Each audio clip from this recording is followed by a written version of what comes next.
Hi, I'm Jim. And I'm David. And this is the Practical Guitarist Podcast. The podcast for people who eat, sleep, and breathe guitar.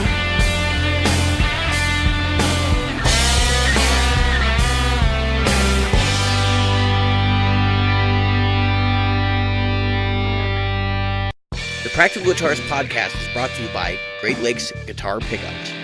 Great Lakes Guitar Pickups provides fantasy tones at prices a practical guitarist will love. Featuring top-notch construction, attention to detail, and a fully custom product, if you can dream it, Great Lakes Guitar Pickups can probably build it. Follow them on Facebook at facebook.com/Great Lakes Guitar Pickups. Are you a regular listener? Why not? David here reminding you of all the ways you can participate in the Practical Guitarist Podcast. Subscribe using your chosen podcast app. Review us on iTunes, Stitcher, iHeartRadio, or Google Play. Find our Facebook group at facebook.com/groups/Practical Guitarist or on Twitter as @PractGuitarist. Support the show. Merchandise is available in our Threadless store at practicalguitaristpodcast.threadless.com. And donate to us via Patreon, available at patreon.com/practicalguitarist. Reach out to us directly via email at questions@practicalguitarist.com. Hello, Jim. Hello, David. So can we just get the elephant out of the way right here? The title of this episode, which we never really say the title of the episode unless it's accidental. Yeah. The title of this episode is what did we say it was going to be? Oh wait, I can read it to you. It was three steps back. No. Yeah. No. No, it was third time's a charm. Third time's a charm. Third time's a charm. I was going to say three of a perfect pair, but I don't think we have enough King Crimson fans who listen. So to it's actually, yeah, but we'll talk about why it's third time's a charm. It's actually a fourth, even though it's like fifth. Yeah, fourth for me. Yeah, fourth for me. Yeah. So just before we get started, I want to tell our listeners, give him hell. Yeah, completely, but I deserve it. So as David can see, because you guys can't see this, I should do a screenshot real quick. Let me screen grab this. And what's going on is, so I went out and I bought a used amp, right? And I'm just screen grabbing my side, because David had a face full of chips. So my mouth is wide open at this thing. I don't know. It's me staring at the screen, trying to find the screen grabbing thing. You know what I need to do is redo this. Hold on. Let me read this. I would post it as is. Screw it. There you go. Now I'm just kind of in, like I always am. I've got my hand in front of my face. Like, hey, I'm just thrilled that behind me, all I've got is like tools now. I did some cleaning this week. Yeah. So I bought and sold 2 amps this week. 2 little not lunchbox, but 2 little packs. That's not the bomb he's going to drop, folks. No, that's not the bag. That's not the 3 times the charm. But so I kind of feel bad, and I'll let you know why here at the end of the story. So I did the flipping thing, right? So I said, okay, I'm going to buy a G-Deck, because the G-Deck was super cheap. So I drove up to Newport News, bought a G-Deck. I went into really nice guy. He had a G-Deck, real cheap. It was in great condition. You didn't pay anything for it. Paid almost nothing for it. Paid less than half of what people have it priced for, and about half what it goes for. Sold it for what I paid. Or no, almost double what I paid. Then I just bought this, which is the Roland Cube 40 XL. I'm a terrible weatherman, so I'm trying to point. I'm trying not to. I don't know why I'm pointing, because Dave can see it. And I'm trying not to be the bad guy, but yeah. But no, so I bought this, right, which is probably the inferior amp of the two. Probably. I don't know. They're both freaking little 10-inch. I get in trouble when I say things suck, so I'm just gonna shut my mouth. So then I walked away, folks, with cash. Okay. He's showing a wad of ones and 220s. And a wad of ones and 220s, making myself look real. Let me get my gangster. Make sure you fold that over so the ones are on the inside. So hold on, I got to get to the group, because I got to post this picture I got to post both pictures, so I'm just gonna paste that. That's the beauty of snipping tool.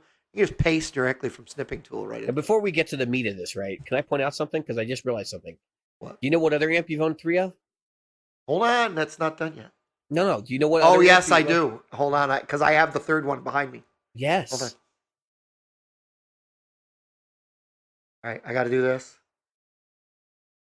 This is me with my wad of cash. All right, there we go. All right, so yes, a Marshall DSL 40. Well, actually, this is the first 40 CR. But yeah, I've owned 2 Marshall 40Cs. Oh, 3. He's owned 3 DSLs. 3 DSLs, 3 DSL 40s. That's no kidding. But don't worry, I'm all right. All right, I posted the. I also He's still in love copy with pasted, but I'm gonna leave that open just in case I want to put more crap in that post. So here's what happened. So I meet the guy at Guitar Center because I wanted to be able to test it and make sure it worked. And he's got a Jeep with a little kid, his wife, and himself. And I feel bad for asking him to go to Guitar Center now because I'm like, I could have met you anywhere. And he's like, yeah, you can go on and try it. And I go, man, if you met me at Guitar Center, it was going to work. Yeah. Because you wouldn't have driven all the way here. You would have come up with some lame-ass excuse that you couldn't make it. So I bought it. I brought it home. It works fine. It's, as you can see, it's got the sticker. This thing looks like it never been used. Yeah, I'm going to tell you why. A first-time amp. This is why. His dad owned it and then passed away. Oh. I felt terrible. Yeah, I was like, just be haunted. Man, it's fine. I'm so sorry. Yeah, it's haunted. There's a little ghost thing in it. So I turn it on. I'm like, and he had cranked it, obviously, and just tested it. Guess what he gave me for free with it? So guess what I'm going to give away for free? What? The foot controller. This beautiful. I get it to what a Mogami. No, worse. Monster. Yeah. Oh. Yeah, you couldn't give that away fast enough. There's the haunted part. This monster cable. Because guess what it doesn't do? Plug into a guitar. Because the things are too big. They're famous for this shit. Yeah, I know. So the plug, I couldn't get this into my guitar. Which one? This one. No, I mean, which guitar? Oh, I'm sorry. The Strat. The red Strat. Yeah. Mexican Strat. So it's probably not something probably not something that's a big deal, but I was like, what the heck? Well, and I remember just a little while ago here, this thing is really thick, really heavy. I mean, it's a heavy strap. This thing probably weighs 2 pounds. You mean a cable? That's what I meant, cable. What did I say? Strap. Strap. Yeah, well, we know what Jim uses his cables for now. Yeah. This is going to become a light bondage. This is, yeah. So, the look on Jim's face when I said that. Priceless. Priceless, folks. Yeah. His eyes bugged out. I had a joke for it, but I'll yeah. So I went far enough. Anybody wants this for free, contact me. You can have it for shipping. I will give it to you for shipping, which would probably be about $3. Yeah, maybe a little bit more, but yeah. Because it does probably weigh. I just throw it in you just throw it in a bubble mailer. Yeah. That's what I would do. Throw it in a bubble mailer and just mail it to you. So if you want it, you can have it. I think it's about 10 feet. I mean, for free, don't bitch about what size it is. Who cares at that point? You're getting a cable for cost of shipping, folks. It's a ProLink Performer 500 Monster Rock. The cutting edge, high clarity, low noise. Yeah.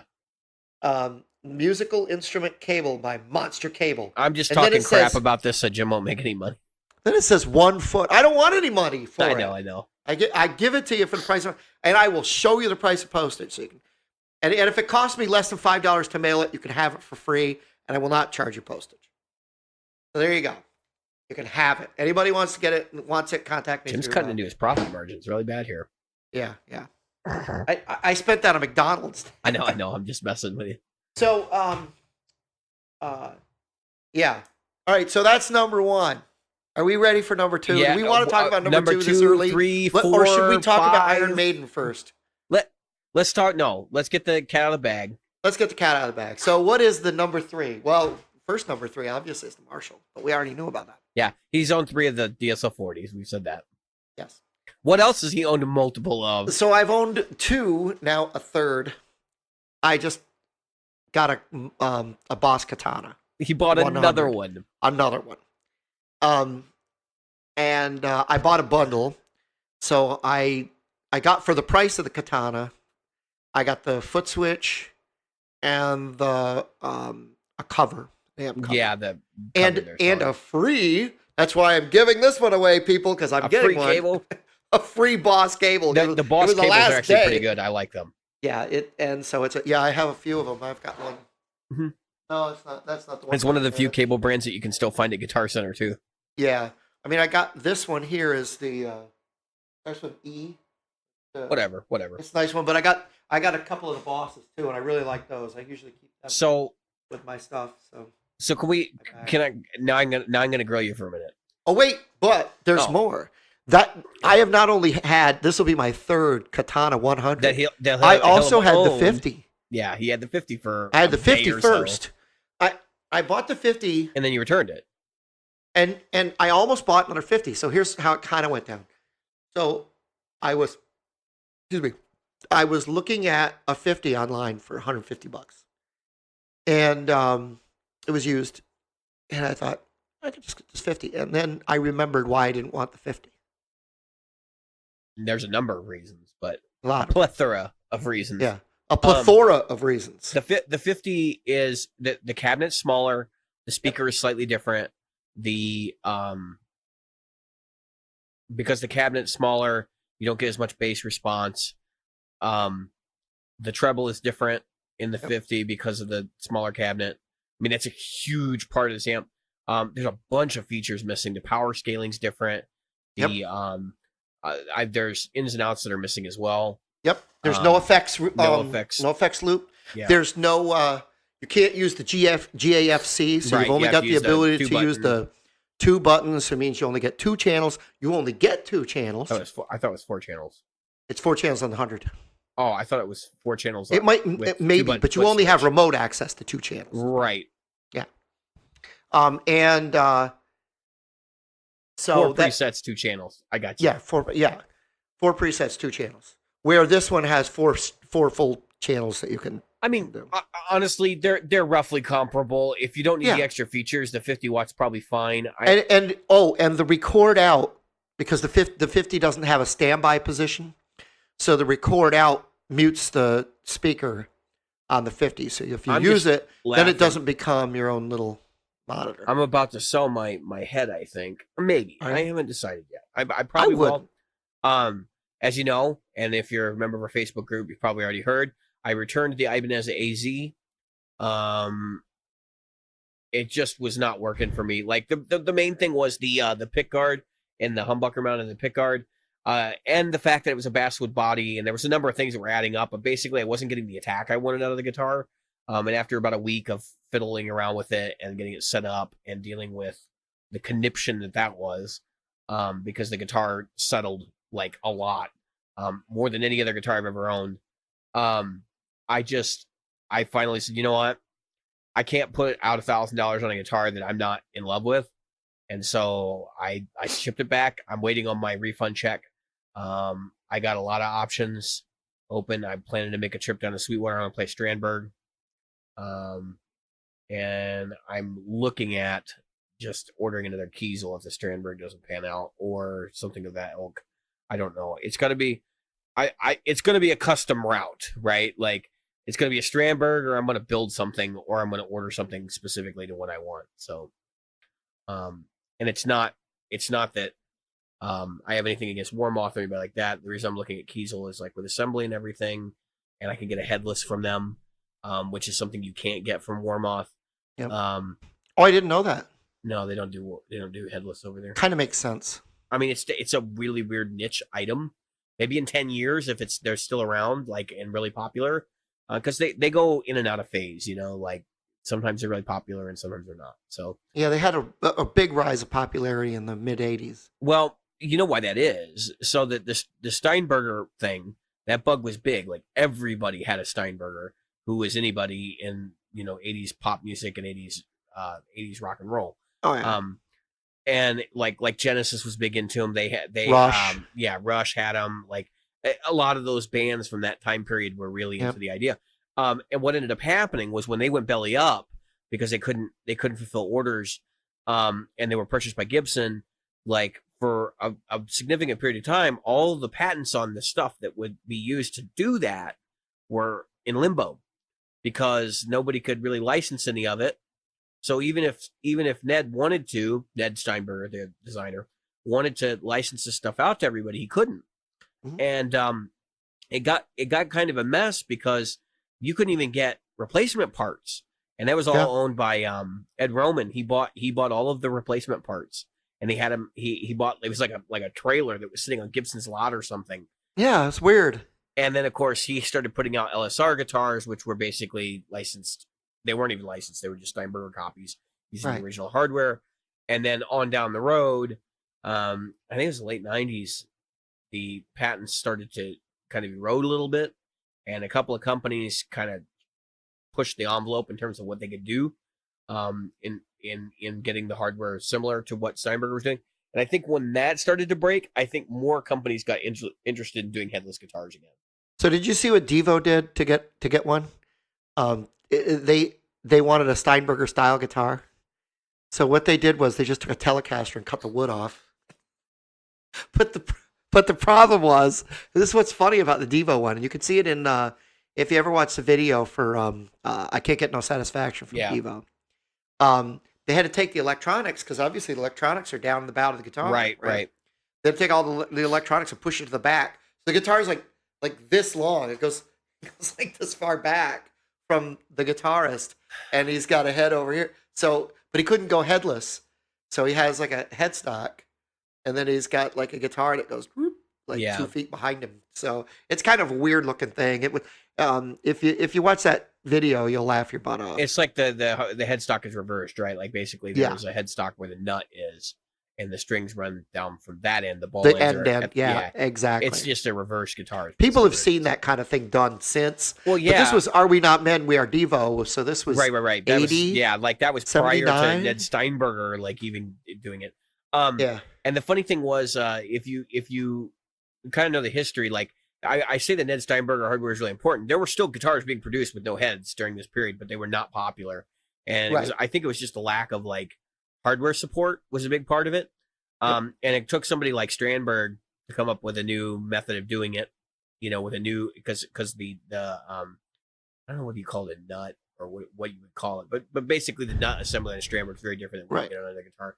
And of course you had J Custom that was also making some similar stuff, and now Hipshot has gotten involved. Hipshot. And actually Floyd Rose had the Speedloader, which could be deployed on a headless configuration. I still don't understand. So when I look at a Floyd Rose, I'm like, why is it? Because I remember the Speedloader Floyd Roses, even into the 2000s. And I'm like, why are people not using the Speedloaders? Because it makes more sense. You don't have to worry about all this other crap. The string goes in, boom, you're done. Because they did not have any hardware support from other manufacturers. So picture your Ernie Ball, right? Yep. They come to you and they say, we got this design concept for a bridge. You're going to have to produce calibrated strings for it, and you're going to have to pay us a certain amount of money to use the Speedloader name on the string package. Yeah, I guess that probably because you had two ball end strings. Well, not two strings with ball ends on both ends, and they were, like you said, they were calibrated. Yeah, they had to be pretty exact. Like the Trans-Trem strings from, I guess, LaBella from Steinberger, right? Steinberger. Yeah, and that's why those Steinberger were great. Is done because they couldn't. I mean, that was unrealistic for them to ever anticipate that people are going to adopt a new string pattern. Steinberger, like the cool thing about the Trans-Trem though is you can actually bend it in tune with the whammy, and like you can't do that with any other bridge. That's the only bridge on the planet that does it. Yep. And I don't think anybody's producing a calibrated set for them now. I don't think so. Not anymore. I think you'd have to buy them. You have to buy like these new old stock and hope they're not rusty. Yeah. And I know people still do it. I mean, I don't know anybody around here, but I know Right. people are still way into the trans trim thing. Well, I'm sure if you called a place like String Joy or something like that, They could probably could do something, but reverse engineer well, something. that was the thing. The calibration equipment's not cheap, No. and it would be a complete new investment for these companies to do it. Yeah. So anyway, And would it be worth the money? I doubt it. I digress. The real reason why I'm looking at headless guitars is I think they're more ergonomic, and it's just from this perspective, like if I sit on the couch or whatever, I don't have to worry about my headstock banging into things, and they're lighter. I mean, the headstock mass, you'd be surprised how much mass is actually in the headstock because the headstock has tuners and it has, now granted, it all goes into the bridge, but a lot of these guitars have a reduced tuners are different body size and stuff to go with them too. Right. So, but the yeah, tuners are different too. They're not as heavy. Mm-hmm. So I, that's kind of why I'm still looking at headless guitars and taking a long look. What was that company that put the tuners like on the very back of the? You remember those? It was the Traveler still does it. Traveler's still out there.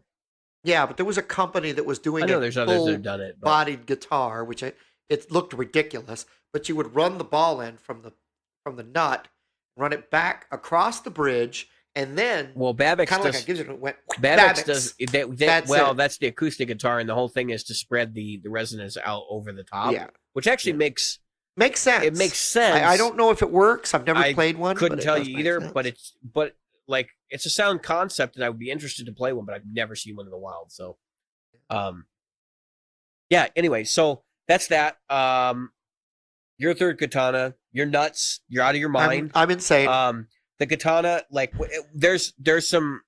Look, we've said this before. The katana is not the amp for everybody. Like, if you're a professional gigging musician, like the katana makes an okay backup, but you're probably going to want something like a DSL 40 or just something inexpensive that you can use. This is to put in the church.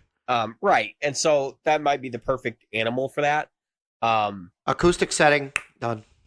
Yeah, well, you're going to use it as a full range flat response. No. Oh, just an acoustic amp. Yeah. Okay, that makes sense. I was going to say the speakers in there are not FR, so no, forget it. No, because that's the other thing about the Katana 100.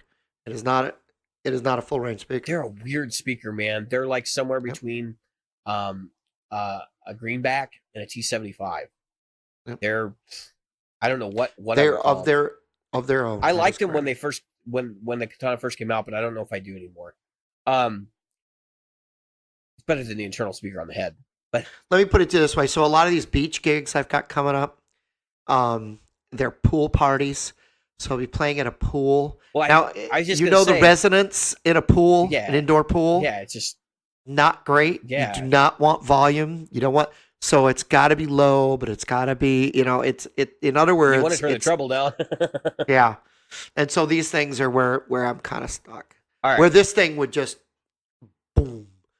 Yeah, it's just gonna boom out. And I'd constantly have people saying, "Could you turn it down, please?" You almost, if you're gonna run anything through the PA in that situation, you almost have to take a 31 band EQ and patch it in, and just cut everything except for mids. Yeah. I mean, honestly, I cannot imagine playing in a reflective environment. I've been in some bars and stuff where the front side of the bar is all glass, and that can be a nightmare if you're facing it. Oh, it's terrible. But yeah, I couldn't imagine playing it. Your highs just come back at you with just piercing. So yeah, I don't think it's necessarily a bad decision. I'm just saying that I'm not going to pretend like the Katana is the best amp in the world. I think it's a great solution for the amount of money What? You didn't sell your Mark V to buy a Katana? No. I mean, and I'm not. I sold my. I know people who have the Katana as their main amp, and that's fine. Yeah. That's why I don't want to discourage people from thinking that's not acceptable. I'm just saying that if you're making money doing this and you're gigging regularly, you probably want to have an option. Especially because the Katana has a pretty limited frequency range in certain regards. And so I could not imagine a band running two Katanas. One guy's got one and the other guy's got another head and then they get the same cabs because they're just going to stomp all over each other in frequency range because they're super focused amps. They're not what I would call a wide berth amp, right? Whereas a Marshall, that Marshall you've got, like it opens up on the top end something fierce. Yep. And just about anywhere else I can use that thing. And the other side of it is that for these open mics, I'm either going to use that thing right there, or some of the little ones. This is perfect. mm-hmm. And then some of the bigger open mics, I'll use it because this is. I don't want to bang this around. As you can see, it's white. Yeah, and it's that's why I would have never bought a white one.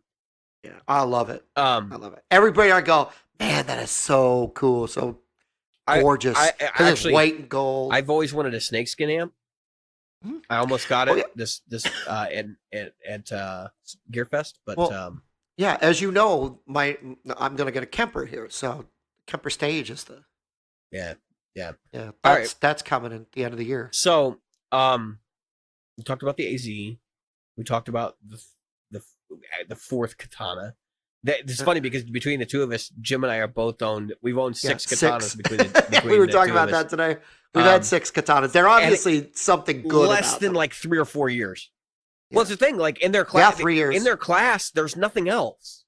Yeah. I mean, if you're looking for an amp for $350, I challenge you to find something better than a katana that can do what the katana does.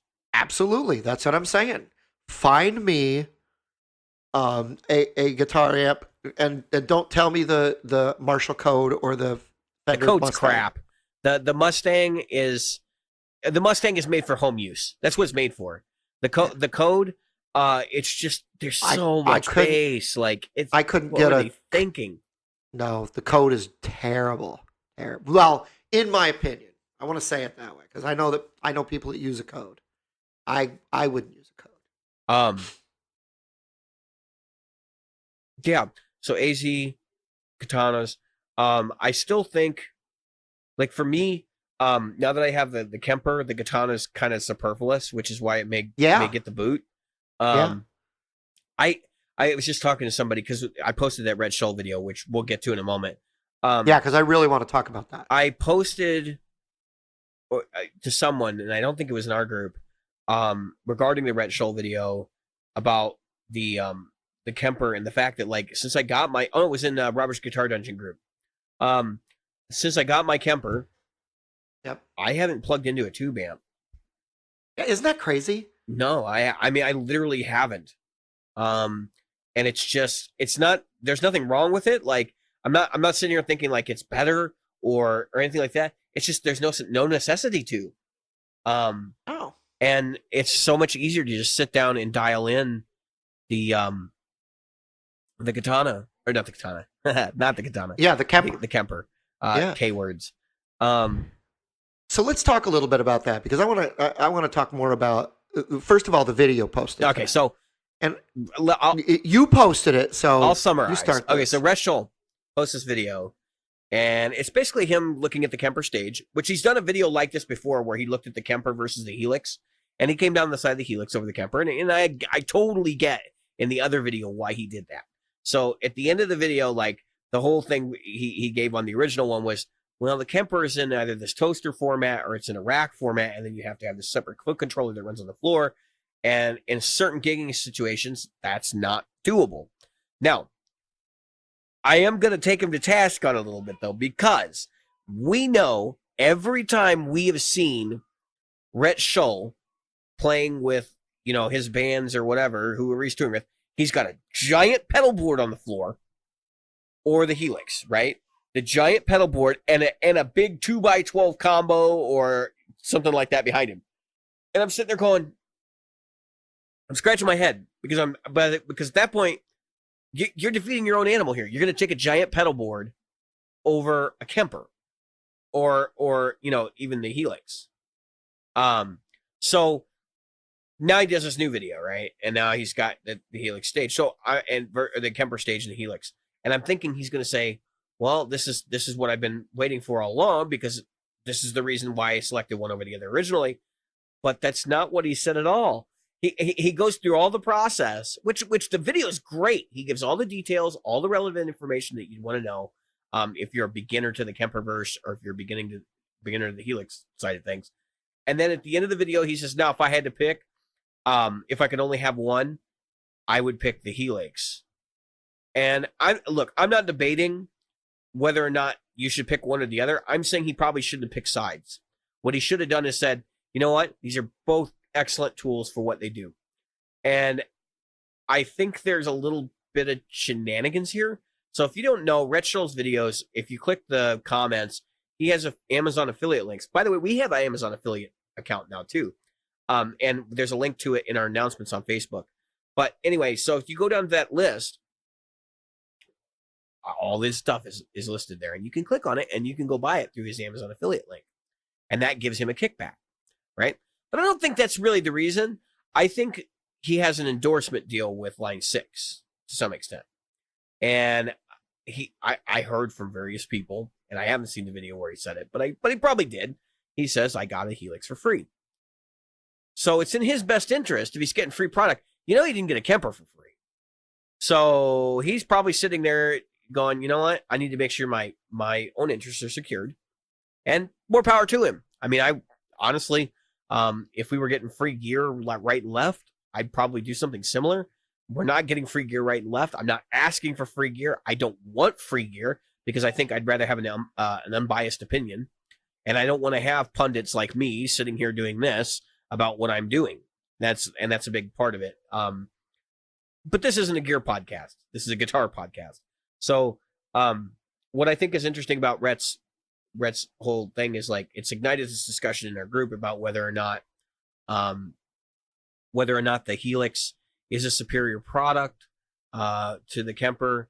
And I want to give my 2 cents. I know you guys have probably heard me say this before, but I'm going to try to run through it as quickly as possible. I have had the Helix for 2 years. I sold my Helix. I bought a Kemper, if you recall. I've had my Kemper since June. I've gotten way more mileage out of my Kemper than I did my Helix the entire time I owned it. It takes me 20, 30 minutes to set up a performance, which is for 5 separate amp models, effects, figuring out what effects turn on when and all those different things.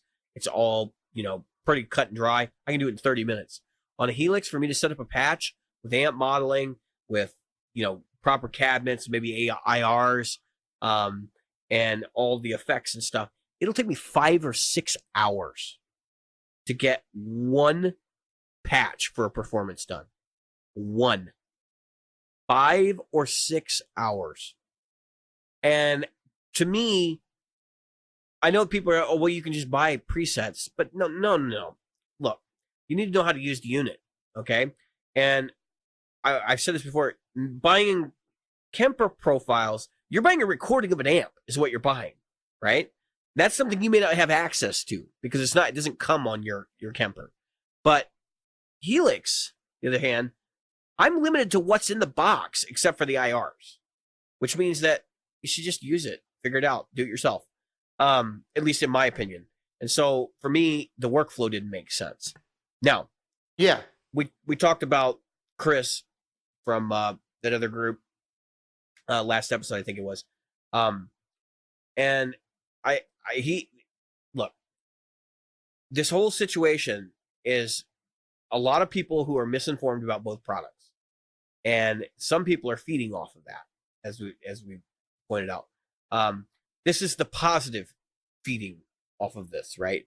We had the negative feeding off of this last week on the show. The positive feeding is, of course, that Rhett Shull says, yeah, it's a great product. I'm going to continue to use it. I'm going to keep both, but I'm probably going to use the Helix more often. All right, so I'm going to say this. I posted this in the group, but I'm going to say this. So Shull comes from, he started out as a guitarist, professional church guitarist. He played church music. So it is more likely that he is more at home with tweaking a whole bunch of layered tremolos and delays and all the stuff, you normally would.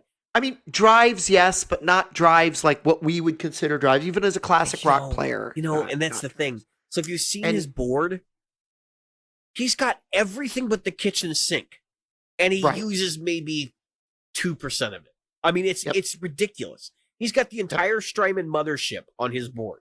Of course. And it's like, dude, how many different forms of delay do you use in a set? One. But if you were, I'm just saying, I'm not saying what he does use, but if what you were used to having available to you is the Strymon motherboard or mothership, Well, that was my other point. then He doesn't. yeah, you're going to want the Helix. He doesn't tour the Helix though. That's the thing. He's acting like, oh, I've used it a lot. I've watched a lot of his touring dialogues on the channel for the last like probably 6 months. It's all been amps and pedal boards. So he's at the point where that the Helix thing almost doesn't make sense for him anymore. Yep. He used the Helix once. Yeah, I and he has the There was power a cab. catastrophic- He had the power cab with it too. Yep, it was a catastrophic loss. His pedal board. Somebody fried a power thing or anyway, he was overseas. Yeah, but he ended up plugging into an AC30 for that. He plugged into an AC30, a borrowed AC30. Yeah, but I mean, he didn't whip out like a he didn't Helix use or anything the like Helix. that. That's right. Yeah. So I think I've seen him use the Helix in one video live. Oh, he was playing for that girl, the woman that Yeah, is he's like been a doing funk a lot of singer. stuff lately. I actually like their music quite a bit. I've been listening to some me of their stuff on too. the channel. I'm like, yeah, okay, I can get into this. Yeah, she's pretty good. Again, if you're used to all those effects that you have layered and in individual positions and so on and so forth, yeah, you're probably gonna want the Helix. And I think that's where he's coming from. Where if you're a straight up player that only uses, first of all, a drive pedal. You and I talked about this because I said, what about drive? I'm gonna get blah, real blah, blah. specific in a minute, but go ahead. Yeah, because I'm gonna say this. I'm gonna throw the ball back at you. So I said, yeah, but what about drive A, drive B, drive C? Because the Kemper doesn't include as many drives. And your point is, when you go buy professional profiles, they often include drive pedals on the profile itself. So, like for example, if you buy Tone Junkie profiles, you'll often get a Klon, maybe a real tube screamer, and some other styles of boosts that are pushing, like, let's say you buy Deluxe Reverb from him, you're going to get a couple of different options. right? And it's right in the thing. Now, you and I can both talk to the fact that when you switch your Helix stuff, because Rhett talked about in his video, he talked about the fact that Kemper allows you to switch, in your profiles, but you can literally switch profiles. You can go from your clean tone. Works, yes. Right. You can say, oh, my clean It's tone a Deluxe Reverb. is a Fender Deluxe Reverb. And my driven tone is a Marshall, and my lead tone is a Mesa Boogie, Mesa whatever Boogie, you want to do. Or whatever profile you got. On the with whatever drives you had built into the profile. Now, there's some other components on that though. But I want to finish. All right. But if you go to the Helix, and you can speak to this, then you're stuck in snapshots. And unless you want to put up with a delay of, it going in and out of a second. Yeah, but it is there. It's there enough that you don't want to do it. Right. So, the only thing you could do, you cannot punch in amps. You can only punch in effects and out effects and change. And it used to be that you couldn't even change the individual. What was it? You couldn't change the individual effects, or there was something about have snapshots when it came out. Yeah. When the Helix came out, there were 0 snapshot functions because the Helix was originally the idea that you'd set up an amp or 2 amps, right, and have a stereo setup inside the Helix, and then you would have drive pedals in front to do all your controls, and so everything would be in kind of a live configuration. You would turn on your drive pedals by pressing a button, right?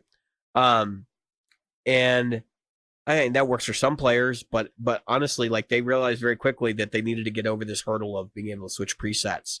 And so the idea was, well, we can't do that because obviously this stuff it's big, right? It takes a lot to load it into memory. And so the idea was that, we could just make snapshots.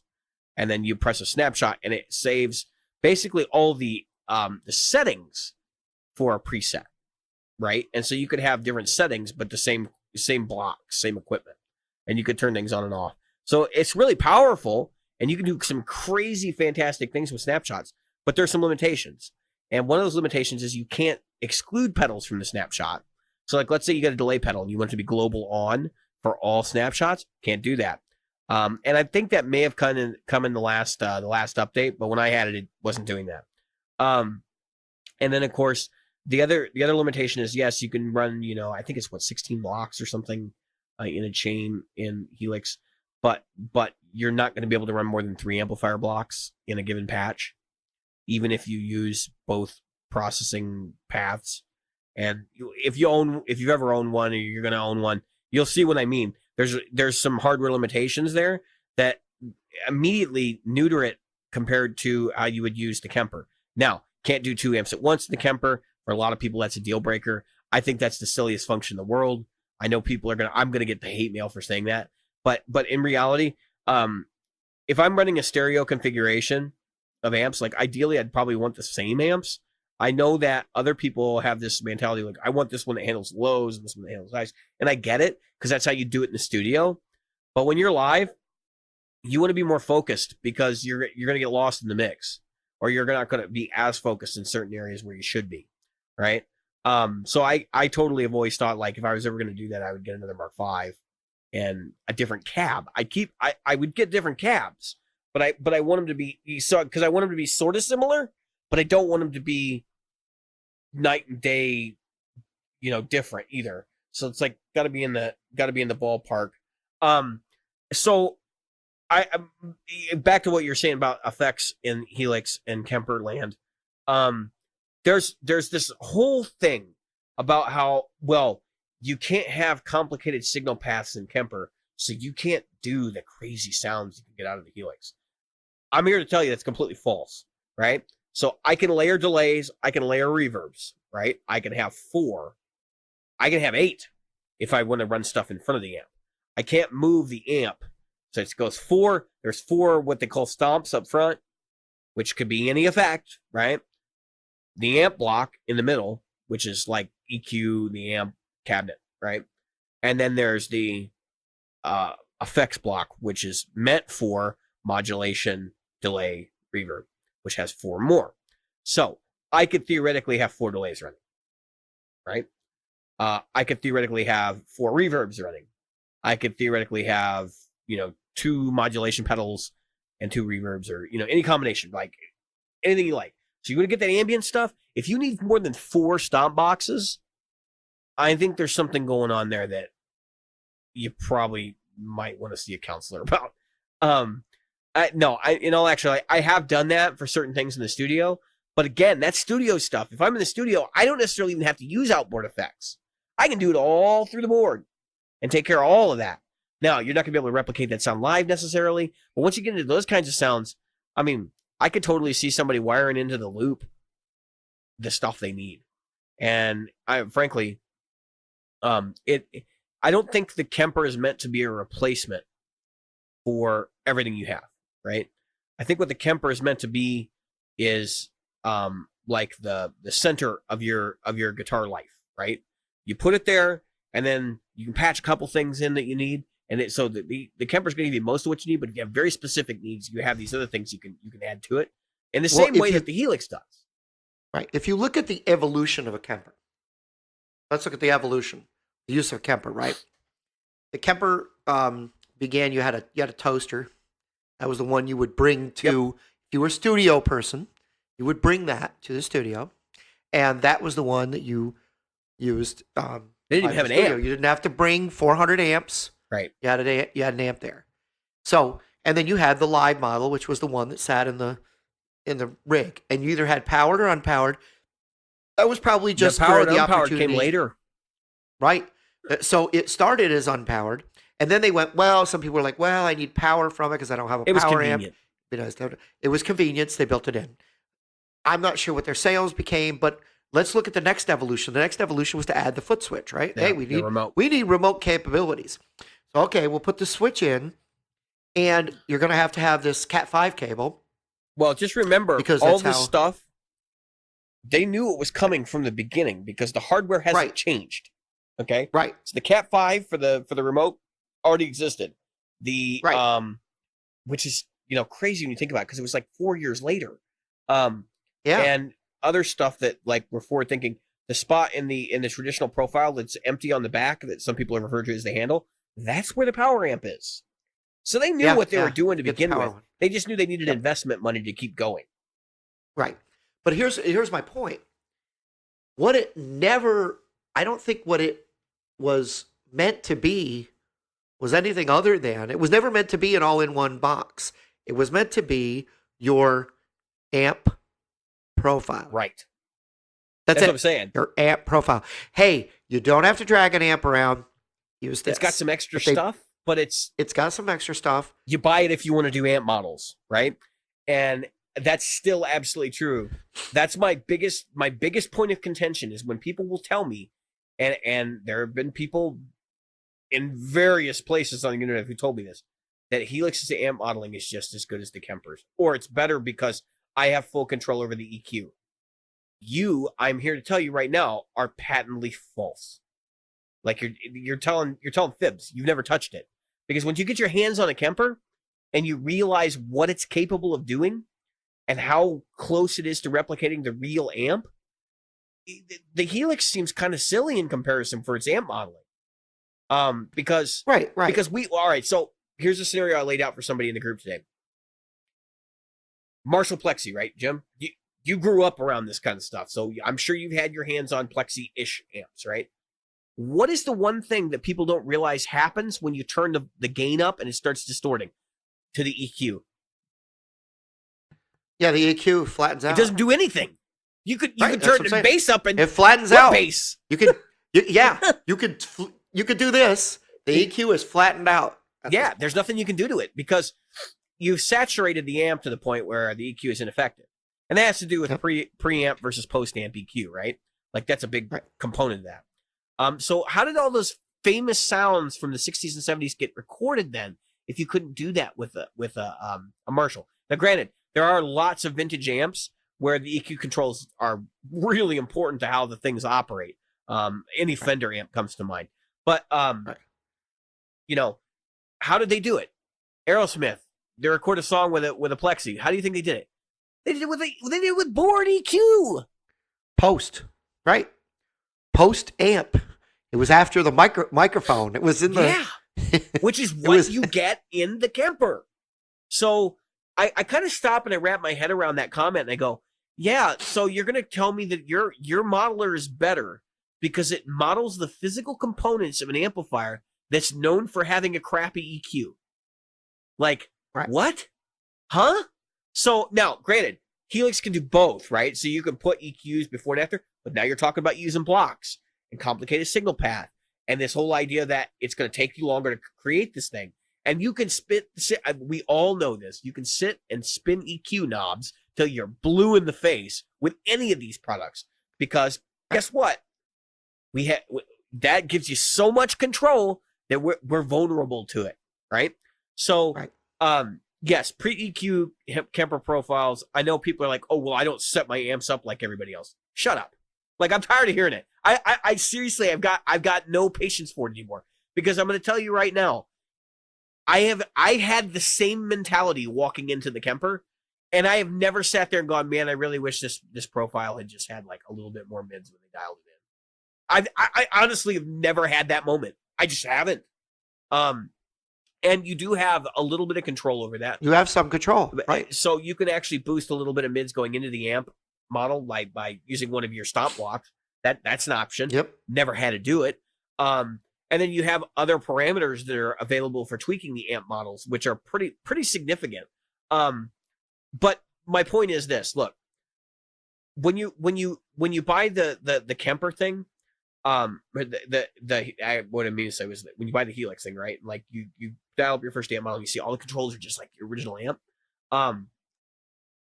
That's a cool feeling to think that like, oh, well, this is like having the original amp. And I think that's a big part of how their product modeling works. Not modeling, but marketing. Like the whole idea that, well, when somebody buys this, they think that these controls correspond to the controls in the real amp. And I'm here to tell you that's a complete fabrication. That is a complete fabrication. I have a Mark V, right? I have the Mark V 25 with the 5-band EQ. It's the same 5-band EQ that they put in the full-size Mark V, the Express, with maybe minor tweaks, right? The 5-band EQ that's on the Mark IV in there is literally nothing like a real Mark IV EQ, the 5-band. It is nothing like it. All they did was they put an EQ on there and they matched it to the frequency bands. they didn't even match the Q. And Right. and honestly, I find the 4-band or the 5-band EQ that's present on the Mark IV to be utter garbage in that model. Like I had to cut things that I would normally be boosting. It was like, what is going Right. on here? It was extremely strange and extremely frustrating because I had the real amp I've played the real amp because I don't have a Mark IV, but I played the real amp and I know what that sounds like when it's set like that. And then I go to the model and I do the same things and I'm going, why doesn't this sound the same? Like, what is going on here? And that's when you realize you're being sold a bill of sale on something that isn't accurate. Okay, so it's important to, I think, look at the difference between profiling and modeling. And there's two big differences when it comes to profiling and modeling. Profiling is the amp, cab, the whole thing in the moment, and it's the one. It's a recording of the real thing, is what it is. The one that's right, and it's the one you choose. So if it's your, I've said this before, but I want to make this point clear. If it's your brothers, your cousins, the famous guitar player that you admire, whatever, Hendrix's real stuff, component drift and all. Now, here's the thing. I'm out. Wait, because I want to stress that then the model is the one that Line 6 got, and they modeled it. They did not profile it. They modeled it. So the reaction of the amplifier is going to be different. Go ahead. I'm sorry. Now take over. Here's why I got to get frustrated, because look, I get it when people say, "Oh, there's component drift on old amps like Marshall Plexis and Deluxe Reverbs and Twin Reverbs and all this stuff that Line 6 claims they're doing this, particular version they have sitting there." And it's probably true and accurate to an extent, but there's a lot of variables that go into that process, and there's a lot of tech that gets talked about that doesn't jive well with what they said they were doing. And I'll go into that in a minute. That's the latter part of this. But I question when a company says, well, it sounds just like ours, and then you don't get the opportunity to ever hear what theirs sounds like. And I question exactly how they're producing their models too, because I'll get there in a minute. But my point is, so like, if I get a Rev G3, right? That's the new hot amp model in the Helix world. And then I go get a profile of a Rev G3 that was recorded with the microphone that I'm using in the cab model in the Helix at the same distance, same identical configuration. I'm trying to get the same tone, right? Using the real world equivalent and then profiling that versus the Helix approximation of the real world equivalent. The Kemper's going to be closer. It is. It's going to match the sound of the amp in the room. I've done it. I've done profiling, like I did it with my own amp, and I literally could not tell the difference between when I used the power amp through my cab. I literally could not tell the difference between the Kemper and my real amp. It was identical. It was scary how good it sounded. Honestly, my reaction to that was, well, we're done with tube amps. I mean, all you have to do is build them and then you profile them, and then throw them in the garbage because you don't need them anymore. Honestly, I don't really believe that, but I'm being inflammatory for a reason. Talking about the technical thing here. So Line 6 says they're using physical modeling, right? And by all accounts, they're using physical modeling, which means that Yamaha has kind of given them some tidbits of technology to help them along their physical modeling path, which allegedly they've been physically modeling for a really long time. That's been how they've been doing it since, the Axis 212, which is fine. I have nothing against physical modeling. I know that Fractal uses variations on physical modeling for their amp models, and then they use IR technology, of course, for the cabinets. Line 6, I suspect, because I've heard people say things, and the Line 6 engineer specifically say things like, well, it sounded just like our amp through our monitors. So when we were monitoring it back with a microphone, and then we were referencing our model, and you go, wait a minute. So you're mean to tell me that you have all the characteristics of the components inside your amp in this software emulation, right? And then you had it in a studio and you had it mic'd up and you were comparing back and forth. Why? If you can model the components, do you need to do that? I think there is a lot more still going on, even with physical modeling, to get it closer to the real model. And I think that process plays into the sterile feeling of some of this stuff. Now, I'm not saying that it's not unusable. I don't want to come off saying that, like the Helix product's garbage. I had a Helix for 2 years. I would have gigged it while I had it. If I had it right now, I would still be using it. It's not an inferior product. It's a different product, and it does things differently. And you can hear real world comparisons of here's the Helix, here's our real amp, and do an A/B comparison. And what you will find when you find some of these videos is that the Helix sounds sanitized. It sounds like a really, really good high-end studio recording, but it does not sound like the amp. It sounds like an amp that's been massaged and processed. Yeah. And I want to, this is the way I identify sterile sound. Because I maybe I see it differently. You've grown up through probably the going to agree with me. analog digital age too, so that's a big component of this.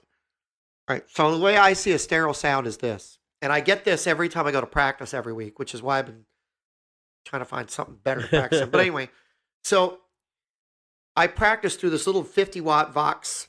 They're those little Vox amp plug? Dinky. Yeah. Oh, no, you got the DT50 small thing. All right. I don't own it. Yeah. It's the guys that owns the house we practice in. So I go there and I practice through this and I get a really good, not good sound. How do you explain that? It's like if it's you... It's not rich. Right. It's like a two-dimensional... approximation. Right. It's like crappy VR. You know what I mean? Like you're walking around, but it still looks and feels two-dimensional. It's not quite 3 feet away from you, or not quite right. That's what sterile is to me. I play the guitar and I dig in. I don't really get what I get when I dig in, and when I back the volume down, I just lose everything instead of just a little bit. You know what I mean? I don't think we're describing quite the same thing, and I'll tell you why. Because I think there are people that prefer the sound that comes out of the Helix to the real world equivalent. And I could and see it's that. just the fact that, like, and I'm not saying this isn't the amp in the room argument. Let me make this very clear. Because the amp in the room argument is a whole other thing. The Kemper doesn't do a great amp in the room unless you're going direct out into a cabinet, right? And and even then you got to be pushing that cab pretty hard. With the Helix, you still got to have power amp, all that, and to get away from that kind of thing. But what I'm trying to say is that the Kemper sound there's more clarity to it, but not clarity in the treble range, like separation between notes, I guess is what I'm talking about, definition, right? Whereas then the real amp, not then the Kemper, then the real amp. And that's where I notice immediately, I'm like, this is weird. Now, going back and forth, I had the Mark IV setting on my Mark V, right? And I was going back and forth between the Helix and the Mark V. And I was going to do a video on it, but I don't have my Helix anymore. But I got them to sound pretty similar, right? It took a lot of tweaking to get them there. And what I noticed was that the feel of the actual tube amp was way more immediate than the Helix. The Helix felt delayed to me. It was basically the same feeling I had playing that Ibanez AZ, which is just the attack wasn't there.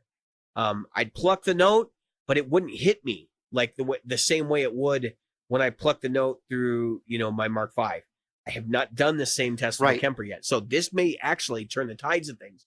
But I have a feeling they're going to be very similar because I have done the profile of my real amp, and the attack was basically the same. There was, like I said, it was indistinguishable. I literally could not tell. Yeah. I think we're kind of saying the same thing so I understand it's not amp in the room. There's certain amounts of feedback. There's certain things that I can get from an amp that's sitting next to me. Well, you're talking about the reason why I said that, Jim. What actually, to clarify, when you say that, it sounded two-dimensional or whatever, it didn't sound like the depth and clarity and all these things there. The Helix has all that. The problem with the Helix is it has too much of it.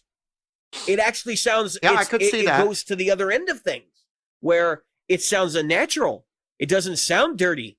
It doesn't sound like it's kind of flattened out, like because the microphone's slightly askew or whatever, like you would in a real situation. And that, and those things are the things that I miss and like I can't pick up on. But it's actually the feel I think is the real benefit. I mentioned in the group today, I think the difference in sound quality between the two units is about 5%.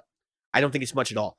But I think that the where the difference is, the feel of the Kemper is about 20 to 30% better than the feel of the Helix. And that's why I said, like, for an amp guy, there's no comparison. If you're into amps and you've owned like 10 different tube amps and like, that's your jam, and you don't have pedal boards with like 30 drive pedals on it, you probably are going to prefer the Kemper to the Helix. That's my personal opinion.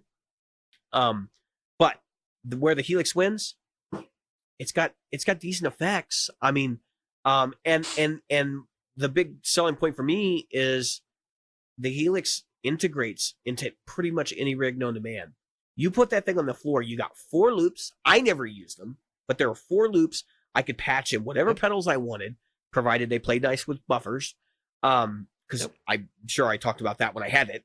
And then you can do all these complex routings, and you can put the pedals in different places, and you can literally use the Helix as a switching system and not use any of the sounds in it. I mean, that's my point. It can be a 4-loop switcher with no sounds going through it, except other than the DA conversion when you plug in and come out, right?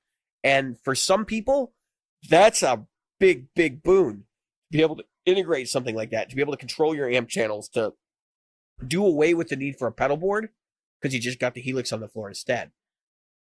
Yeah, I think there was something that Tone Junkie was discussing, and that is that the Helix does best. Okay, is if you're in a band that uses a lot of MIDI control for like timed stuff, your lighting, Kemper can do that too.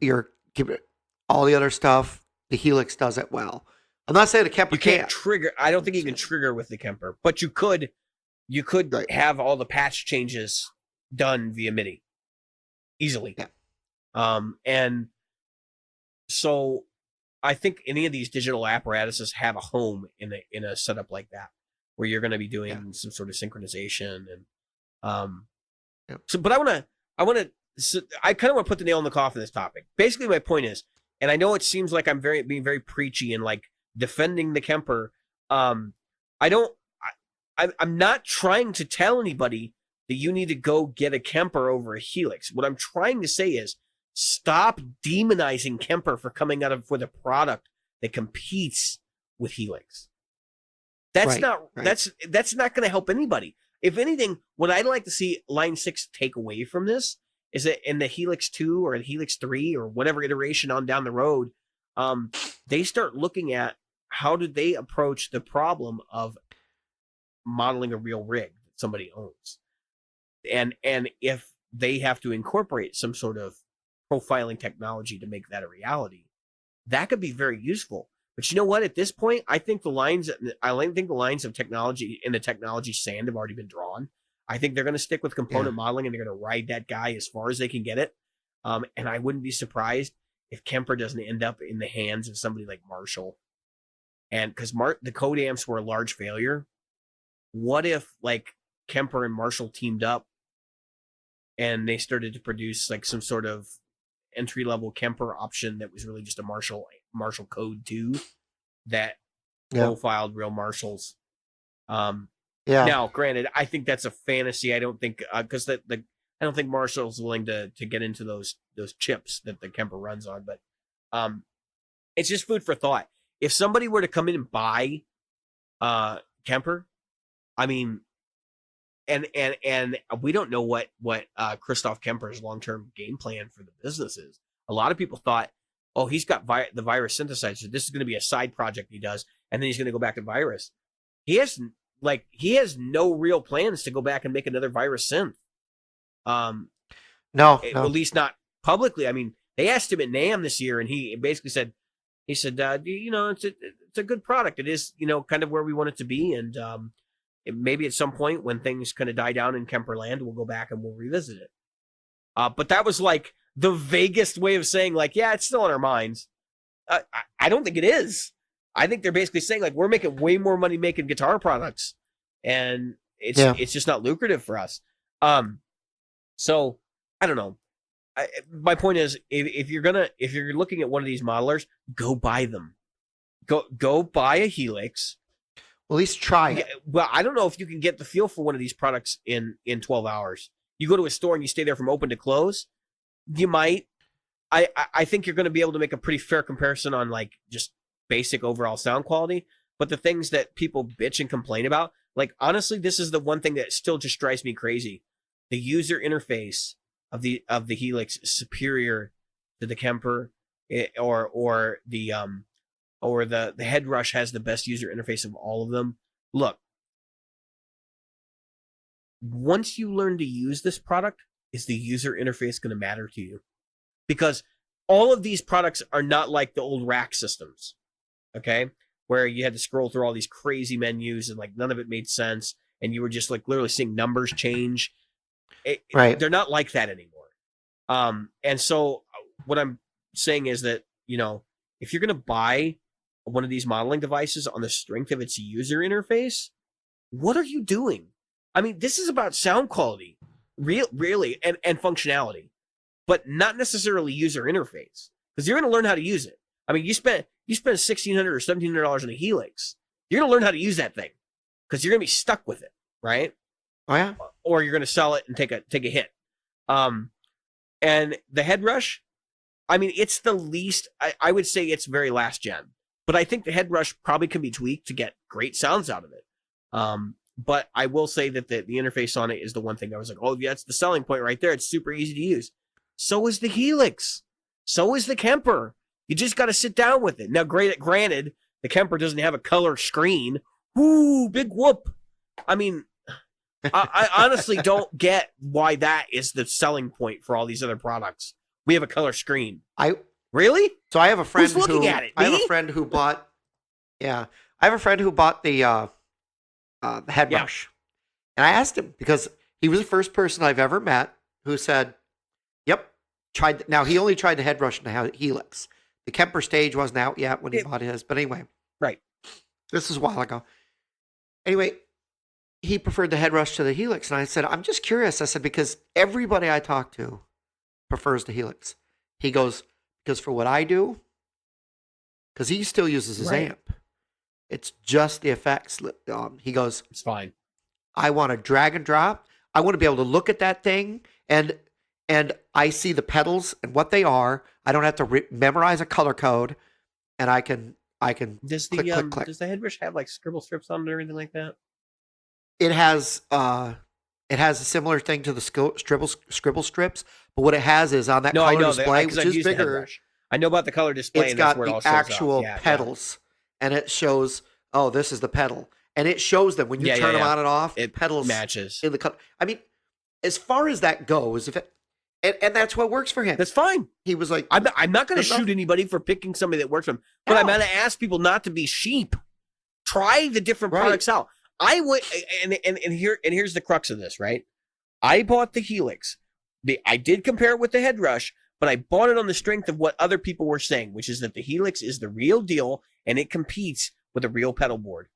And you know what it does? But I didn't need that. Like, I was in the wrong frame of mind.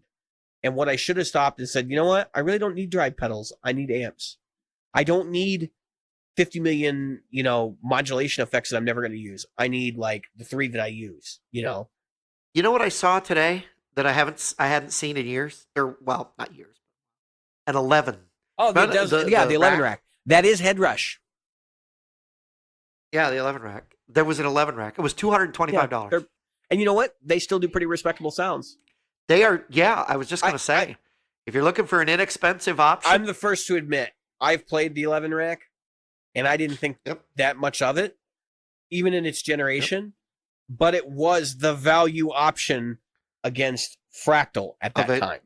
Right. So That's what I'm going to say. It was up against the Fractal. I think the Head Rush is very similar. I think the Head Rush is slightly better. In sound quality. The one thing that I honestly think that Line 6's flagship, even though the flagship is the Helix in most people's minds, I think the flagship The real seller, the thing that really is going to keep them afloat, their iPhone is that stomp. Yeah, that That's absolutely the is. one thing nobody That's else does as absolutely well. is. And you know what? I'm That is an shocked that it awesome took little them box. that long to get it out. They honestly knew that if they brought that thing out early, they were going to cannibalize sales, which is why they waited until the entire product line was launched and brought that out last. Yep. That's what that was. Because if you think that thing is a Helix killer. But see, and then they neutered it on purpose, though. That's what's funny about it. Yes, they did. Because they knew they had to keep sales up for the other products. But you know the product in that line that doesn't need to exist? The LT. What a joke. LT. What a joke. $1,000 and all I lose is scribble strips and 2 loops. Why? Why is it? I know. Why is that a $700 price difference or $600 price difference? It's craziness. And the other thing is the LT. You'd think, oh, LT, that means light, right? Like smaller, lightweight. No, it's the same size. Same size, same weight. Like 3 inches, or not even 3. It's like 2 inches shorter or something. It's crazy. And they've had nothing but quality control issues with the LT. I can't recommend our listeners buy the LT. I know people will tell you, oh yeah, my LT's fine or whatever, and it's probably true. But it's like the Xbox Red Ring of Death. For every one of those, I can show you 2 people who said that they've had their expression pedal fail. That's exactly what I was going to say. And the other side of it is that, in my mind, right now, with the way that they've cannibalized their own sales, as I said, the Stomp is. I'd love to have one box, but I don't think I have any use for it. I mean, I'd like to have one, but even at open mic, that's the thing. I was like, oh, it'd be nice to have an open mic, but it's like honestly, open mics, I'm plugging into a tube amp usually. And then I'll bring my Angry Driver. Yep. So anyway, so with the Stomp is a great little option. But what I was saying is that when it comes to the Helix, what I think they ought to do is just remove the LT from the line, bring the price of the Helix down. You've paid for the R&D. You have to it by now. Bring the price down. I'm waiting for a price drop on it. It is going to happen at some point. Because if anybody's buying a Helix right now, 2 years down the road, Jim. I hope it's because you need it. I think it's. I don't know if it's that far. Well, wait. Yeah. Yes. Look at 2 years. I'm guessing. Okay, people. He's saying 2 years. I'm guessing summer 2020. Okay. We're going to see a price drop in the Helix in summer 2020. And you know why? 2 reasons. I think you're going to see a price drop because we're going to see a difference in the way we're working with China. That's because of the current regime, as we'll call it. Be careful, Jim. I don't want to have to delete your comments. Yeah. Nope, you don't Jim have works to. for the government, folks, so. Yeah. So I got to be careful. You don't want to put your boss down in national podcastism, whatever. You're about anyway. No, I'm kidding. Yeah. Anyway. So how about that watch? The other side of it, well, I was going to buy a Casio, people. That's the watch I was talking about, Rick. So, so the other reason I think it's going to drop in summer is because I think, now you might be right about the 2 year thing, but I think what they're going to do, they're going to come up with something that bridges the, I think they're going to come up with some new tech. And so they're going to have to drop the Helix price. Something else has got to happen. I honestly doubt that we're going to see the Helix 2 or what I would dub the Helix 1.5 for another 2 years. I really do because these products are not computers. They're not looking to replace the product every year. They honestly will let a product sit on the market for 5 years, 6 years, 7 years. Yeah, but how long has the Helix been around? 8 years? 7 years? We're in like year 3. Yes. Really? Why do I think the Helix has been around longer Let's than find that? out. Helix. I thought it'd been around at least 5 or 6 years. That could be wrong. I'm looking. 9/6 Helix release date. July 11th, 2015. So we're just over 4 years. 4. So it's not been around that long, Jim. I mean, and they're still unleashing products for it. Like other products in the ecosystem, which is why I would suspect, look, the M9, the M series, almost 10 years old. I suspect we're going to get several more years of the current platform. and then we're going to see a 1.5 release. We will see the platform. I won't argue that, but I'm telling you, they've got to do something. And price dropping is the easiest way to do it. I guess it really depends on how stiff their competition is going to be from Fractal. I honestly don't think that Line 6 is even worried about Kemper. I think their only concern is Fractal, because the Fractal fan base is so fervent that they won't look at other products. So to an extent, maybe they've already written them off, but at the same time, it's like their technology, when they built the Helix, it was meant to go toe to toe with Fractal. Like, that was Line 6 saying, you know what? We're tired of Cliff running around and throwing us under the bus and acting like this. So we have a professional level product finally, which they should have had a professional level product long before. And this is our competition for that. So I don't know. It really depends. It depends on how well the Axe FX3 is doing. I think the Axe FX3 is really doing well, but I looked at the Axe FX3 when I bought my Kemper, and I actually considered buying it. The reason I didn't buy an Axe FX3, you can't even get the foot controllers for them. Like, there's nothing available from Fractal. It's ridiculous. Unless you're going to buy Fractal products used, it doesn't make any sense. Because you're like, oh, I'm going to buy a $2,000 processor, but I don't have a controller for. Are you kidding me? Do you think that there are people who buy Helixes and or Kempers as a stopgap till their Axe FX shows up? Yes, 100%. 100%. 110%. Yeah, that's I don't what think you're going to see as much in the Kemper world. Maybe.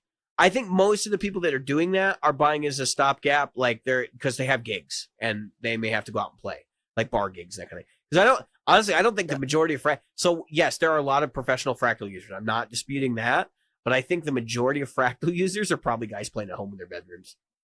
I really do. That's crazy.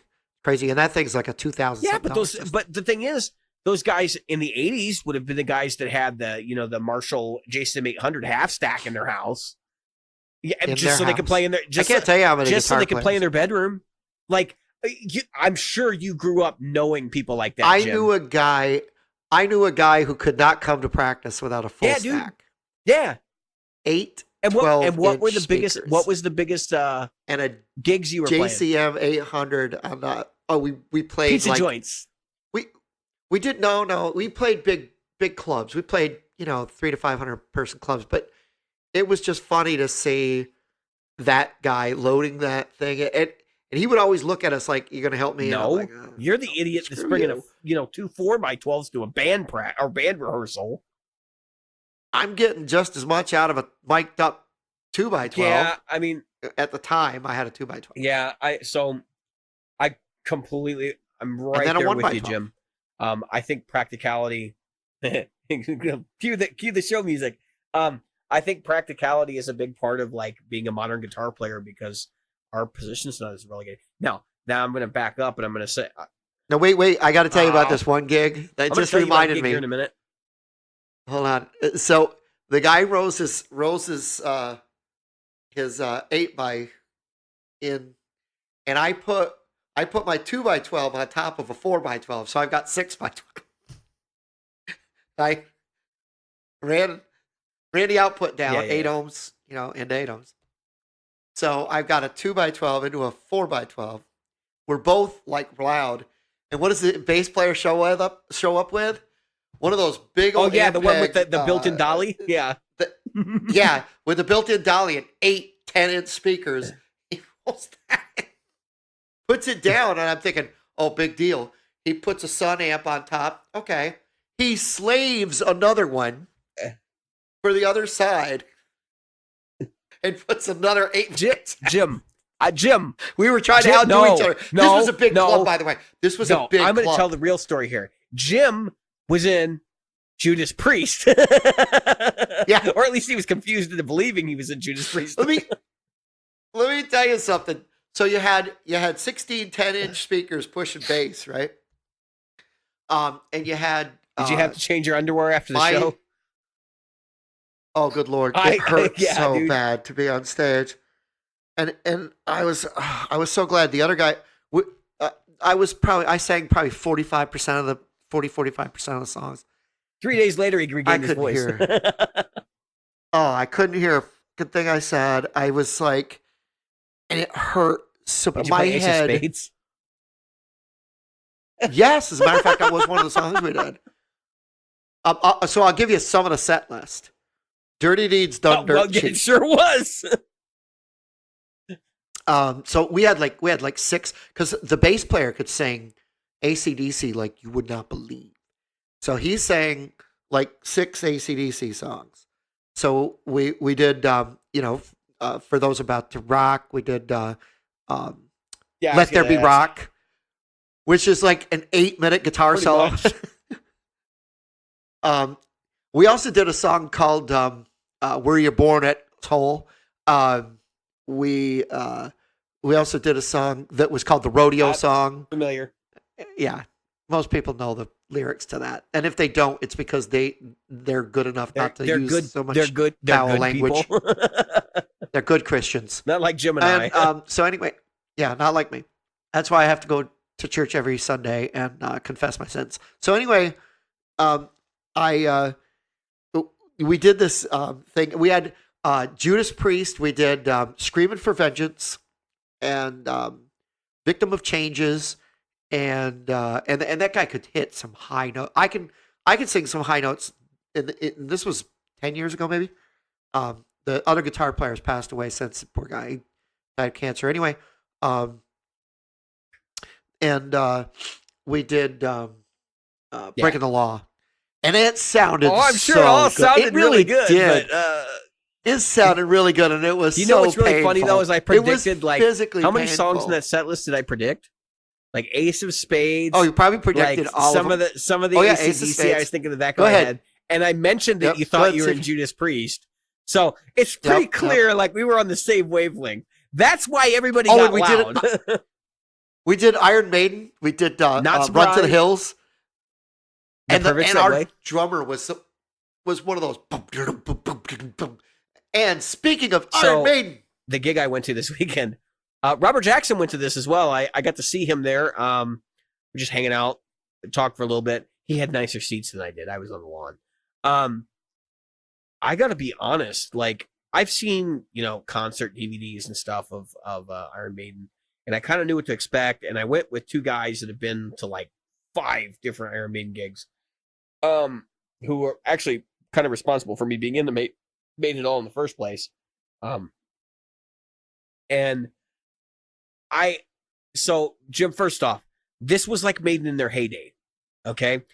The guys I'd been with, they've been watching them live since like 99, 2000-ish.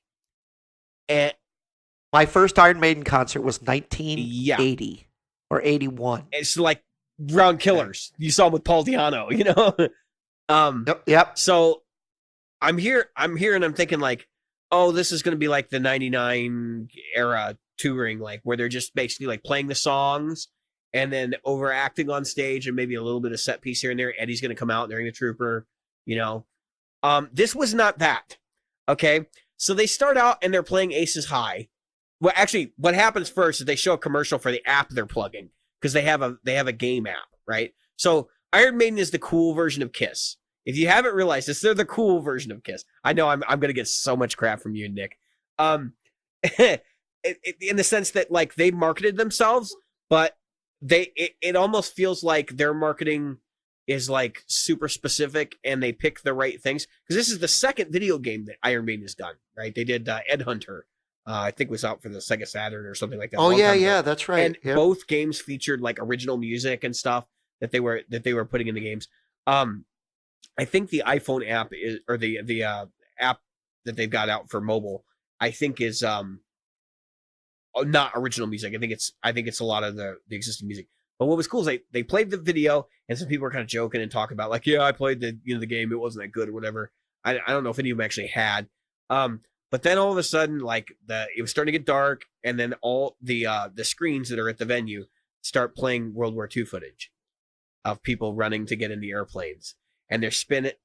And you know exactly what song is coming. I'm like, oh my right god! then, you're like, oh god, and here they it come comes. out and they start playing Aces High, and I'm like, Yeah. I'm floored because now they pick one of the harder songs for them to do, I mean, these guys are not old, they're not young, right? They're like pushing Right. late 60s, right? Dickinson's Dickinson's is in his mid 60s. Yeah. Not only that, they're playing the song, they're doing an insanely good job, and this airplane appears on the stage. And then there's a Spitfire, and it's not just hanging there behind them, like it's moving around and stuff. And I'm like, what in God's name am I watching? And of course, there's fire and explosions and all kinds of craziness. And at the end of the song, Bruce looks at the audience and he says, yeah, he's like, you thought that was really cool. He says, you know, we came up with that. And he's like, we were going to close the show with that. And then we thought, hey, we'll just make that the first song and then we'll just make everything better. And he wasn't kidding. Dude, there is a song in the set, Flight of Icarus. He comes out and he's got a flamethrower strapped to his back. And I looked at my buddy and he turned to me. Of course, we're both singing songs or whatever. He looks at me and he goes, who thought it would be a good idea to give Bruce Dickinson a flamethrower? And I'm like, I have no idea.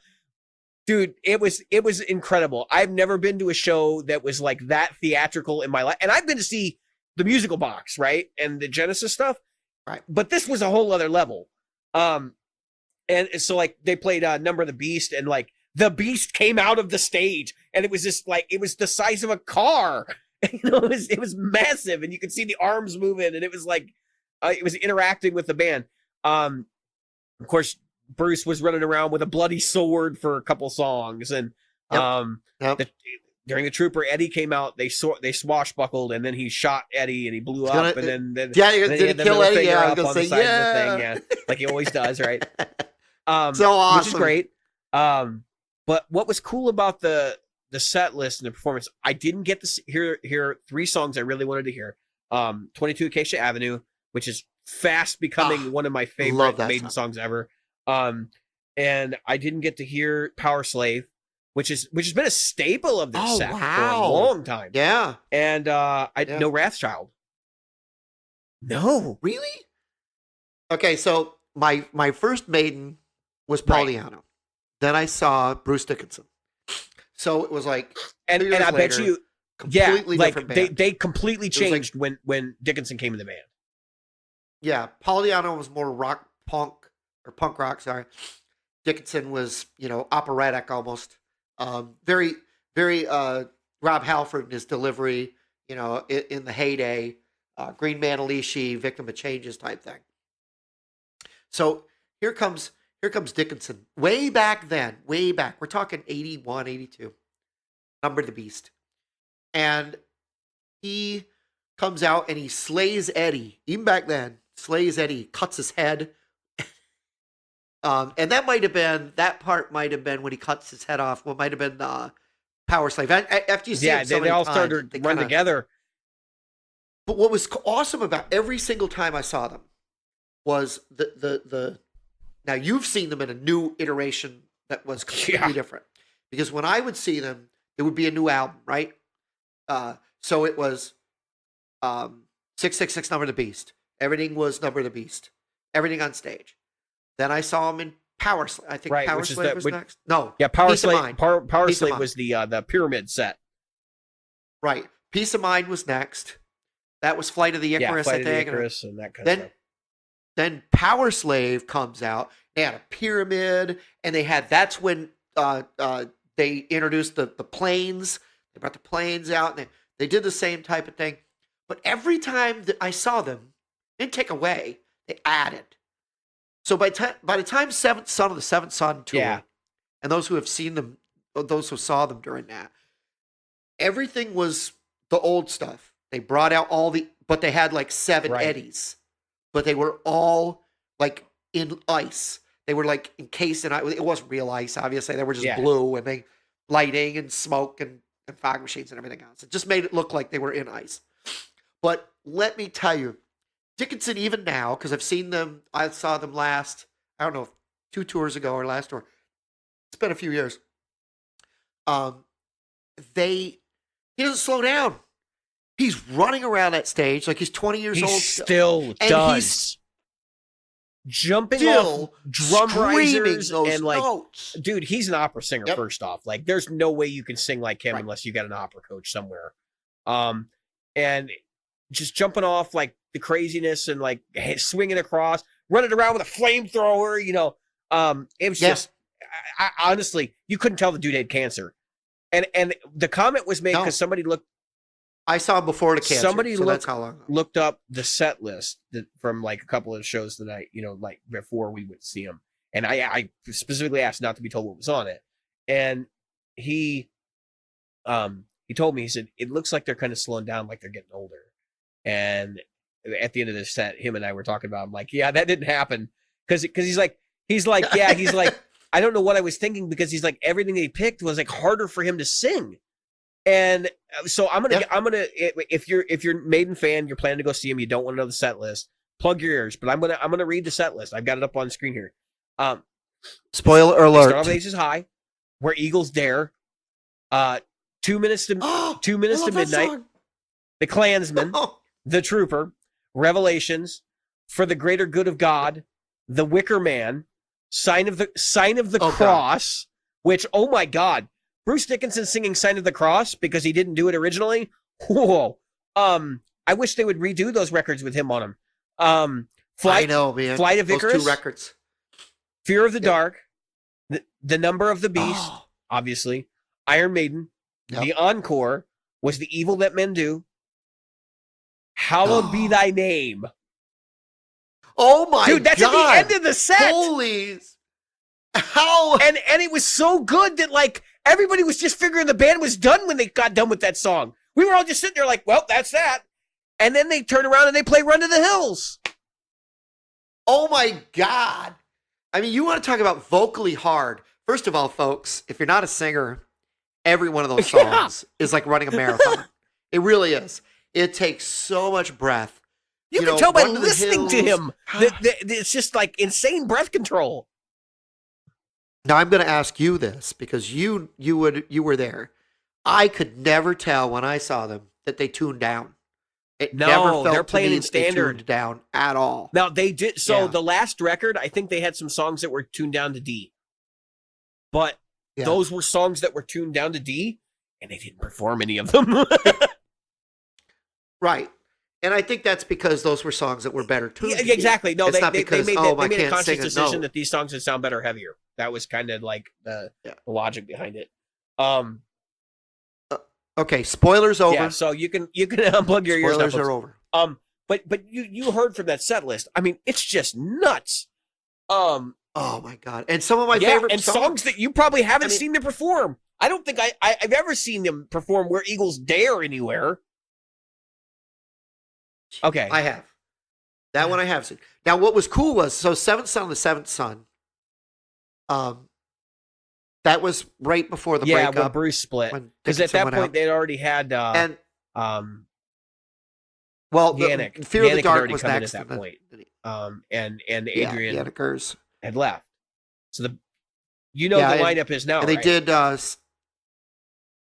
three guitar players. Adrian, Bruce, Adrian Smith, Dave Murray. Janet Gers and Dave Murray. So what I was about to say is they did the entire album back to back, Seventh Son of the Seventh Son. And what's funny is they get to the end, they go, Bruce comes out and he goes, there's a song on the album we haven't done. And everybody was like, yeah, Seventh Son of the Seventh Son. Everybody was like, Seventh Son. And he goes, Seventh Son of the Seventh Son. He's doing it. And then we're like, oh, so they were just doing an album tour. They're going to, no. Then he comes out and he goes, now for some of our old stuff. And they did 6'6" Stumper of the Beast. Because they knew what everybody was wanting. And they still know. It was practically the Live After Death album, which it was like, holy, this is some of the best stuff. I was so excited. I'm excited now just remembering it and just, thinking about what you went through. I was going to the Rolling Stones, right? Like I thought I was going to walk into basically the guys' like last good tour for them being, physically able to do it and whatever. And then like from here on out, it's going to be like kind of turned down. It was not that. If you're on the fence and there's still dates available to you to go see, buy the tickets, just go. Yeah, because we don't know, like they're getting to the point right now in their ages, we don't know how long these guys are going to be around. And like, we almost lost Bruce Dickinson already. I mean, he had throat cancer. Yeah. No cancer. Even if he didn't pass away, Dude, he got a it's clean a bill of wonder health he's less than a singing. year ago. It's singing. He got a clean bill of health less than a year ago. And he's out doing Yep. Hallowed Be Thy Name. Like, what? Oh, and folks, YouTube, Hallowed Be Thy Name. Just give it a listen. Even if you're not a metal person, just listen to those. I had a moment when he was singing that, and I'm like, wait a minute. This guy was like, he's given like, a bad diagnosis of cancer like a year ago. Everybody said Iron Maiden's done. No, they're not done. And in fact, the end of the set, the coolest thing was, because I was wondering if they were going to do this like a farewell tour. At the end of the set, of course, Bruce is on stage and he yells out to the audience. He says, we'll be back. And it was very clear. It was like, we are not done. Like, in fact, they were even talking about an album during the set. Like, yeah, we haven't done a new album yet, but we will. It's coming. And I want to also stress for the drummers or people who have drummed or love drums, that drummer that they have now, Nico McBrain, McBrain, Nico. He does not use a double kick. He single Run to the Hills. All that stuff. Listen to Run to the Hills, which was double kick when the guy that recorded it, because that wasn't Nico. Nico came in. I never really thought their drums were all that spectacular in that band, to be honest with you. And it hasn't really changed much, but they fit the songs. And so I'm like, from that perspective, more power to them. I actually wish metal had more drums that just were there to fit the song instead of being a feature, because a lot of metal bands, drums are a feature, right? When you hear the heavy double kick. Now, here's where I'm going to back up. So Iron Maiden was obviously awesome, right? The venue was good. I saw them in Noblesville, Indiana, which is outside of Indianapolis. Venue was good. Well organized, except for the departure, but that's always a problem at concert venues of that size and caliber, right? But the problem I did have is their opening band. That Raven Flight, whatever, Raven something, Raven's Age, the Raven's Age. They were so stereotypical modern metal, like power metal. They had like the poppy male vocalist and lots of double kick, and every song was in C. It was all in this whatever open string tuning they were using. Yeah. And it wasn't like, it's just formulaic. And I've already gotten crap on certain Facebook pages for saying it. I just did. They're not for me. I'm sure there are probably even show listeners that like this band, and that's fine. But I'm just like, you're going to put these guys on before Iron Maiden? That was not the right choice. Like, I know Maiden is seen as a metal band, but their appeal is much wider than just metal. They transcend metal. I like Priest. Yeah, Priest is actually metal. Like blues rock. I mean, to an extent, the early albums are. Sabbath, it's very in that same thing. Sabbath, even though people say Sabbath kind of invented metal, Sabbath transcended that. And so did Sabbath, Ozzy and his Purple, Led Zeppelin. All of those bands, they were all seen as blues rock, like blues classic rock bands that basically founded heavy metal. I mean, who did Iron Maiden want to be? Right. They wanted to be Deep Purple. That was their thing, Oh, yeah. Yeah. Matter of fact, I remember Bruce Dickinson talking about Deep Purple and Uriah Heep. Believe it or not, Uriah Heep. All right. Well, which kind of makes sense. You did know who Ozzy wanted to be, right? John Lennon. Yeah, that's his idol. Really? I think that's why he double-tracked his vocals so well. Well, his voice is really thin. I think that's probably why. But he spent a ton of money, and I think he bought a pair of John Lennon's glasses, the sunglasses. But he's a huge John Lennon guy. And actually, the reason why, because he was a criminal before that. That was his job was a criminal, basically a thief. And he was in the Slammer. And one day he's like, I'm going to do what John Lennon does. Like, I'm not going to do this anymore. And that's how we got Ozzy. It's funny when you listen to some of the stories that are told about your favorite. How many recording artists today will tell you, like, my job before I was a singer was a criminal? Like, if you stop and you think about that, today, what's your job before you were a singer? Well, I went to music school. Like, honestly, rock and roll has been so commoditized where it's like a career choice now. It's hilarious. I don't think so. Yeah, I think that real rock still Absolutely. exists. Um, but I think there are pop rock, which there's been pop rock all along. No. Well, Don't get me wrong. I'm I'm just a lover saying of the pop rock. sanitized, But corporatized version of rock that is extremely popular Right. today is not That like is the very Nickelback popular. version of rock is not the same thing as AC/DC's version of rock. You know what I mean? Like Absolutely. one of them, Absolutely. you wouldn't want to bring home to meet your mother. The other one, you'd be like, all right, yeah, Right. okay. Right. Yeah. You'd be okay. Like you hear about Alice Cooper, who's a very good golfer. You hear about Alice Cooper and his golfing. That was not something you heard about in No, 1974. that was a well-kept secret. Cooper's golfing. His drinking, Yes. but not his Well, golfing. and the fact is, he was probably drinking while he was golfing back in 1974, but Yeah. Which is why his He just golfing never was talked not about as good. the in golfing part of it. 1974. I'm a huge fan of all that stuff. I love to look at the things that people did and the musicians that surprisingly were not partiers like Ted yeah, Nugent, he's the people guy like that I always thought would And be like then the wild guy and only on stage. Here's something I saw. So my band covers a song that I'm not going to be proud of talking about, but Frankie Goes to Relax. Hollywood. Relax, right?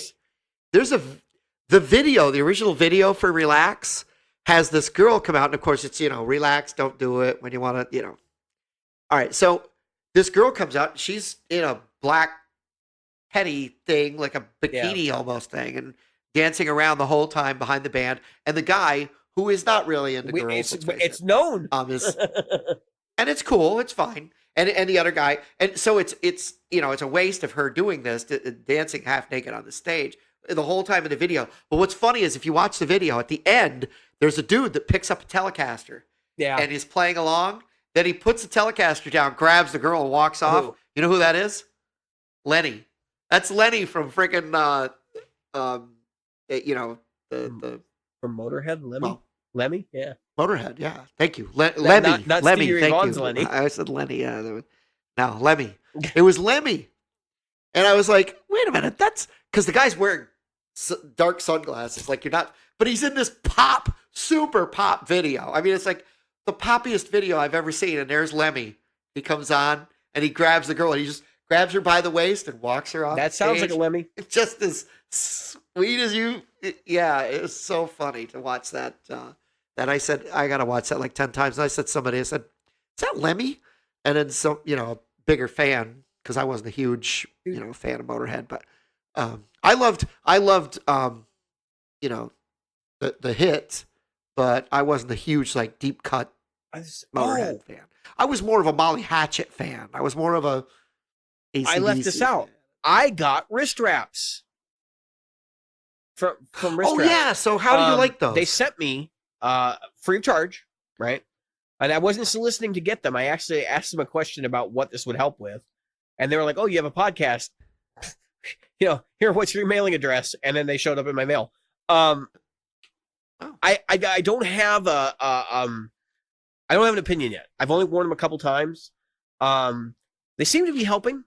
I haven't been having symptoms real bad lately. I've been laying off the Kiesel. I've been making sure that I'm sitting in proper playing positions and I'm not playing the riffs that are really, really damaging.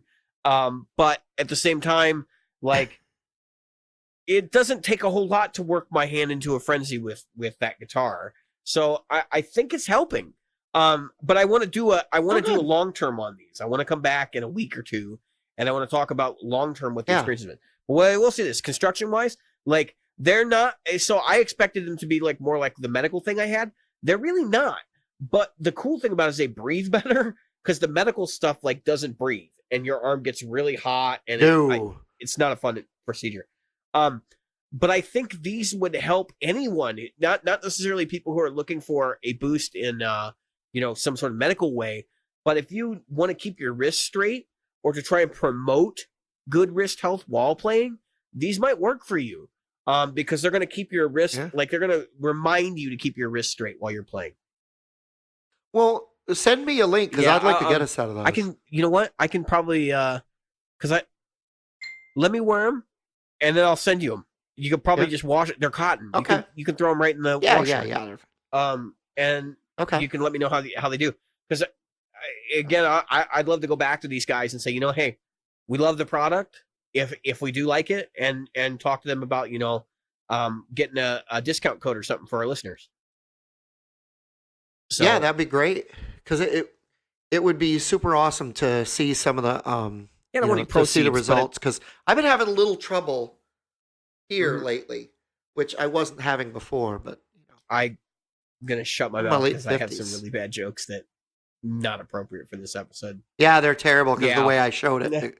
Yeah, you guys don't have a video not knowing what Jim just did. But my left hand. Yeah, but my left hand has been bugging me. Actually, in the wrist area right through here. So that's what I'm hoping for. They send them to you. You get them in a pack of 2. I think they're $20. That's cheaper than the medical option. So it's like no brainer. And the other thing is they claim that you can use them to play piano or whatever because basically all of these instruments require your wrist to be straight.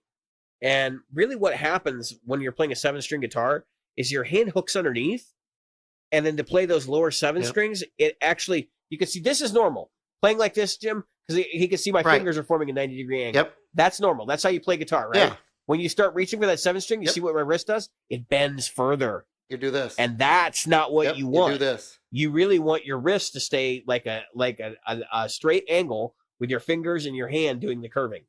And the second you start really bending your wrist is when you start having tension and loss of feeling in your fingers. That's what causes carpal tunnel. So I think these are going to work pretty well. Again, I'm going to come back. We'll talk about more. Maybe we can get a discount code or something going. But I definitely am going to start promoting them on Instagram and stuff just because they gave us free product and I want to make sure everybody knows they sent them to us. But I'm not, I want to be very clear. This is not an endorsement. Not until we get some sort of discount code or something from them because ultimately, I don't know how this product's going to work out long term.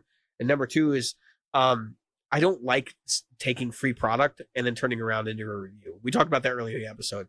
And right. Someone privately called me a hypocrite the other day. It really pissed me off. He knows who he is. I don't know if he still listens to the show, and I really don't give a shit. My point is that I'm not a hypocrite. Let's just be real honest with the way that all this works. If somebody sends you something, you're going to try it out, right? And you can have an opinion on it. Right. And you know what? If these things suck, I'm going to be the first to say that they suck.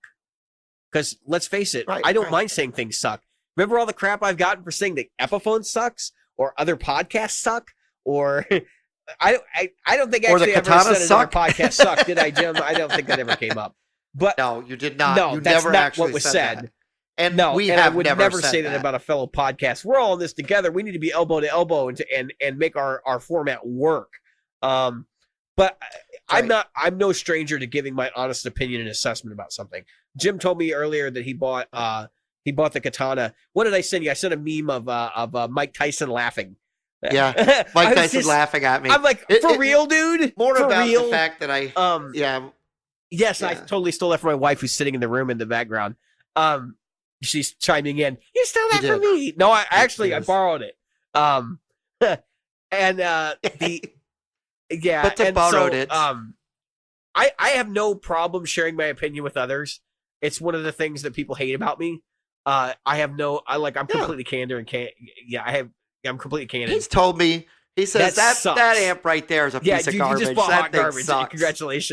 He bought that piece of garbage. He bought that rolling $50 for a piece of garbage. Cube, and it's not Blues Cube. He bought a rolling cube, and I'm like, that's a piece of trash. That was basically the way I react. Is like, no, dude. But I know, but you have to understand when I say something sucks. I mean, it sucks for me. It doesn't necessarily mean it sucks for everybody. But right. I got like a bunch of people in the group saying how much they love that, and I'm in the sidebar. Now, notice I didn't post it in the group because I didn't want to get crucified. Right. But here's the thing, and I have to laugh because my co-guitar player brings one of these. That's all he brings to practice: acoustic drums, bass amp, not a torn down bass amp, but full bass amp. This little guy right here goes toe to toe. So I was like, you know what? Yeah. I'm getting one. And I watched for one, but let me tell you something, I never expected one to show up. And here's what happens. I order and get a confirmation, and my katana ships, and then this little son of a shows up in my feed, and I'm like, all right, I'm going to get it. Because if I do return... I think The you need to do a shootout. I'm going to, because this is a pre-katana. Actually, I should shoot it out. If with anybody's 50, interested, wrist grips, you can get them at wristgrips.myshopify.com, I guess. I'm looking at their website right now, Yep. just because we're talking about the product.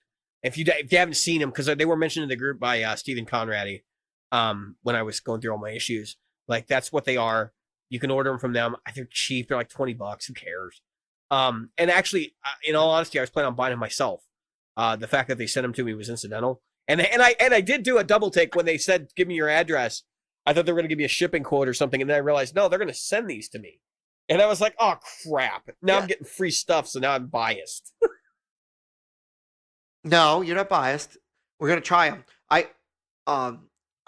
Honestly, I was gonna buy them too because of the fact that I've been having a little bit of. It's just right through here, like where the watch. Right where you go. wear the wrist grips. Usually, I have a watch. Yeah, usually I have a watch on. And believe it or not, what a watch does is it keeps your hand from bending. Yeah, I actually noticed that even wearing my Apple Watch. Yeah, I have an Apple Watch. Don't give me any shit. Even wearing the Apple Watch. He's got an Apple Watch. It does help because you got that Apple Watch. Yeah, I see I took it off, but it's the band I have like a metal band that's on it, and it does prevent. It makes me remind myself not to bend because I feel the metal. What you're experiencing is something that I experienced when I tried to play a 6-string bass and certain 5-string basses and very select, but some 4-string basses. So today at Guitar Center, what reminded me of that was when I was at Guitar Center today, which I never go to Guitar Center, but today I was there. And that's sarcasm. He lives there. Yeah. Oh, by the way, they did sell that to SRV Strat, didn't they? Yeah, they did. They sold the SRV Strat. 20 or 40,000. Did I mention that? $40,000. It sold. It went to auction and sold last week or 2 weeks ago. Anyway, so it was like a show or something. It sold right then. Anyway, so what did I say? Oh, the bass. So there was this 5-string bass there that I was trying out because I do play bass too, and I was thinking about getting a new bass, right? Because they got a scratch and dent precision. It's like not a precision, but it is a precision. I'll send you a link of it. Fender. But anyway, I tried this one out. I cannot get the feel of a SDGR, the Ibanez basses. I don't care. Yeah, sound gear. And even the higher end Ibanez basses, I just don't like them. There's something about the roundness of the fretboard. It's the I've had good experiences with them, but again, I think they're a guitar player's bass in a lot of ways. And I play bass like a bass and player. I try to as well, which is why it's kind of weird that I like them. But I really like Janelle basses. They've got their basses with they're hard to like find. The Music Man basses too. Well, I like the Stingray. Music Man makes an awesome bass. The Stingray is probably one of my favorites. Playing in Lucid Vision years ago, which was my high school college band. Our bass player, he had a Fender jazz bass, Mexican jazz bass, and I like that bass, right? Like it sounded good, and I have one. There's one hanging on my wall next to me right now. But he saved up his money and he bought a Music Man, the Stingray, and it was so good. I cried. I was like, how can that be that good? and he was playing through like some crate 4x10. I mean, it was this weird bass amp setup he was using, but it sounded great. So I would normally play stage wise. I was in a 2x10. Yeah, like a 2x10 or 115. Go DI. The thing was, he had like this 200 watt head and this 4x10 crate bass cab, and crate, right? Like everybody kind of shakes their head at crate. Crates can sound good if you have decent speaker in them. This was crate speakers. This was a crate cab, and it was not bad. And when he got that bass, it just went through the roof. So, Yep. So the one I've been looking at recently was a Aerodyne, the Fender Aerodyne, which is kind of like a precision jazz mix thing, but it's got a really like beveled body in the back. They take a lot of the weight off, but they keep the same mass to the neck and the headstock and everything else. I tend to play bass like this, almost stand up, just where guitar players like to play bass like this. yeah, Tend they to want to push bring their it up wrist a little over. higher, almost. Yep. And I think that's what I don't know. But anyway, what I was getting at is how it made me when I was playing a 6-string or even an Ibanez one. It made me feel like you did with that 7-string, like I was bending too much. That Well, I know my that's wrist what's was going on. I've instead of looked at playing medical diagrams at this this. point, and I know the carpal pathway gets when you have to bend your wrists like that. That's what happens, one way or the other. So if you're typing, a lot of times, you'll put pressure because the desk pushes on the nerve. Like that's why they want you to raise your wrists up and have a straight angle. So I mean I know that's what was causing it. What?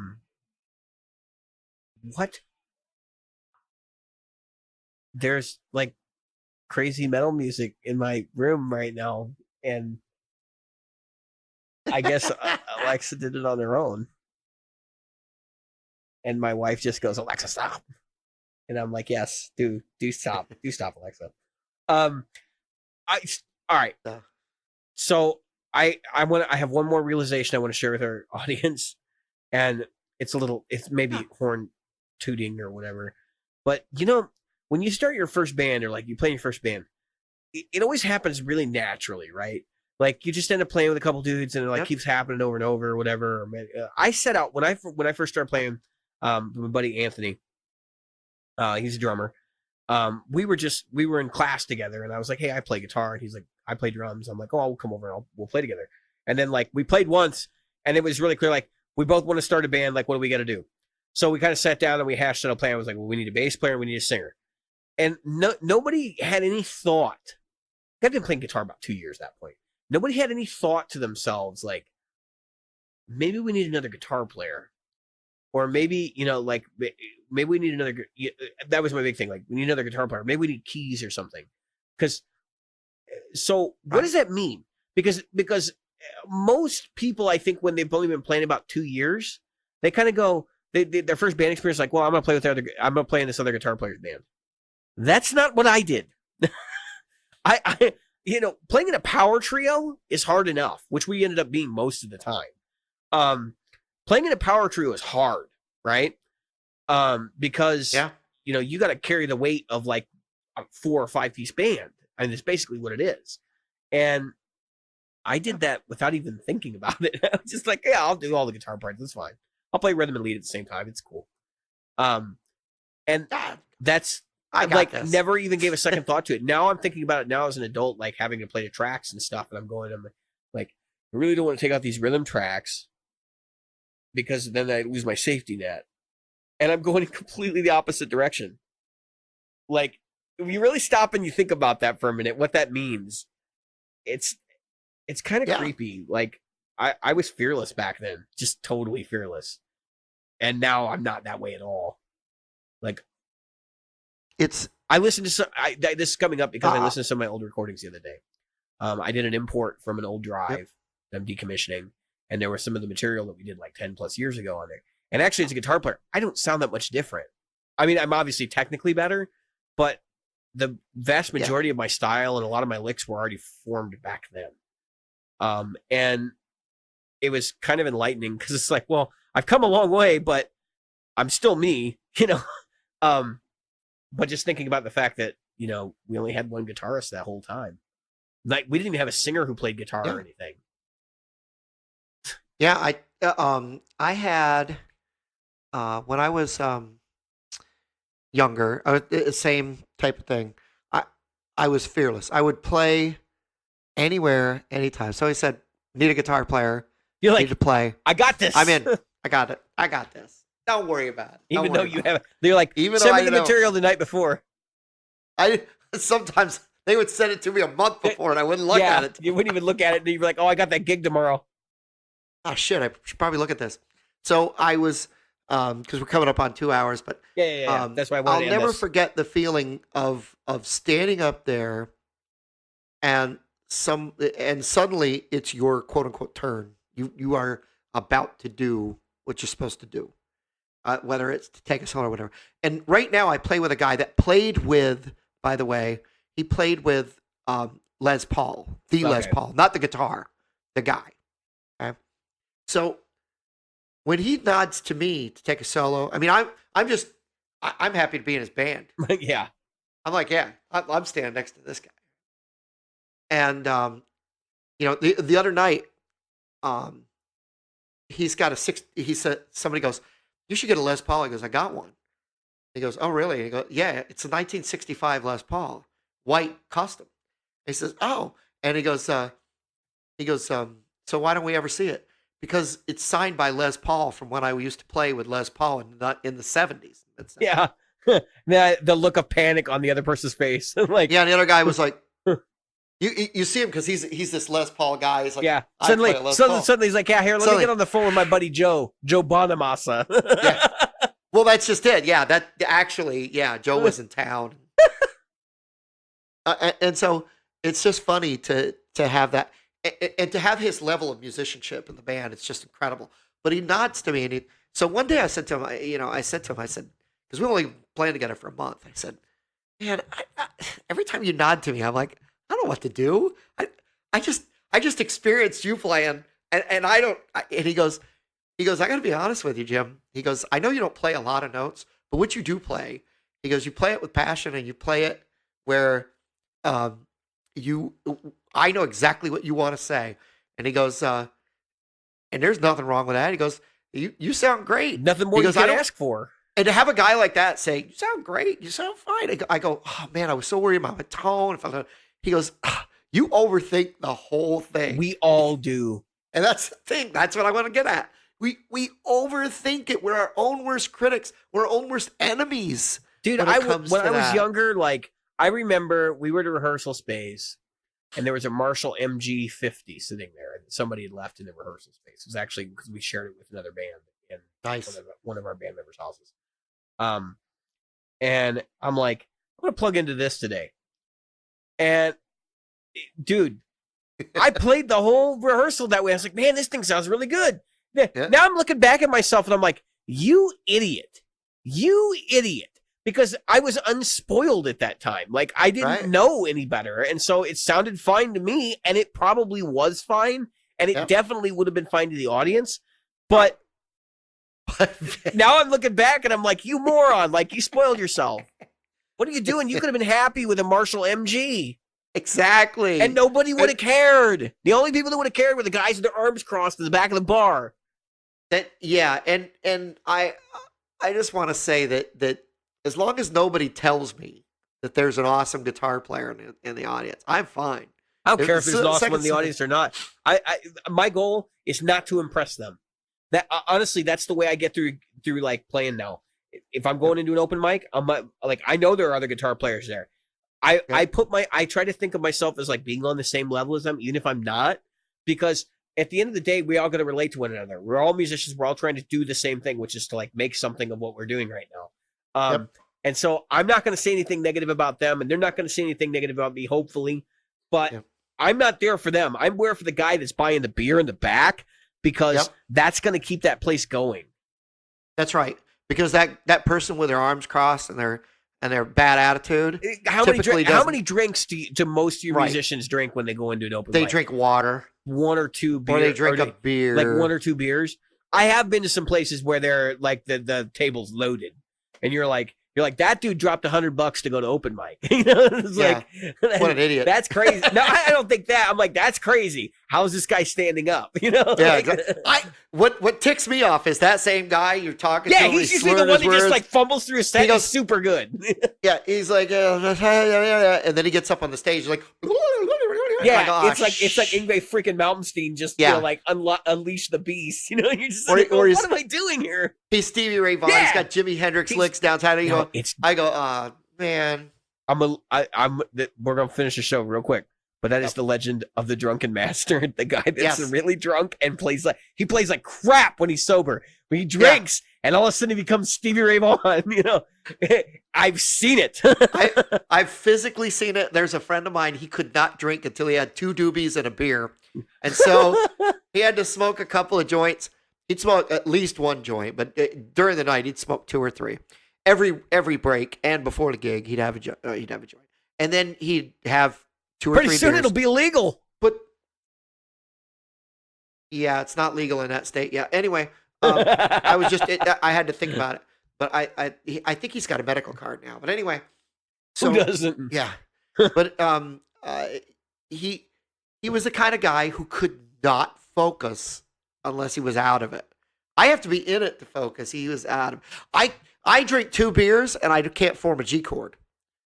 I don't even know how. I'm like, I don't know how to do I think that. we're going to see the second coming of David because they're putting me on different medication. Are you? Well, I hope it's a good coming. My clinicians and therapists and other people have kind of recommended, because I'm an adult and I was diagnosed with ADHD as an adolescent, that I still have ADHD and that this is going to be an ongoing problem and I need to take some medication for ADHD. And I know what that does to me. That makes me a focused mofo. And when that happens, look out. Yep. Because then I'm just going to sit and practice technique for like 6 hours a day. I was on, so they did that to me. I was in my late 30s, early 40s. And they put me on a medication like that. And because I'm... Jim definitely has some attention issues. Yeah. And anyway, so what happened was, just like you, I would get up in the morning and I'd clean the house and I'd start laundry and you're like looking for things to do and it's weird. And it wasn't breakfast time yet. I would look at the clock like, is it time to leave? It's not time to leave. And I would go find something else to do. And then it was, okay, time to go, time to log in, time to do whatever. And I would start my work. What can I do? Okay, I got that done. What can I do? I just gave you something to do 5 minutes ago. It's done. I need something else. It was like, they were like, all right, you are crazy. Yeah. I haven't decided whether I'm doing it or not yet. I've been on the medication before, so it wouldn't be a big stretch for me. Yeah. I mean, I know how it makes me react. Yep. I'll be a different person. I won't be nearly as angry. Yeah. Let me put it to you that way. The side effect of me having to multitask and not getting anything done just results in me being angry. Yeah. Yeah, I know the feeling. Yeah. Jim knows the feeling because he knows I'm angry like 70% of the time. I turn talk him green down on the podcast and I get huge and I wear purple. I wear purple. Yeah, shorts. Somehow his khakis turned purple. Yeah, they turn purple and they fit, even though I'm like 5 times bigger than I am right now. That's right. He's like 9 feet tall. Yeah, it's crazy. Well, anyway, everybody, I've been Jim. I've been David. We've been Practical Guitarists. You handled that well. Good night.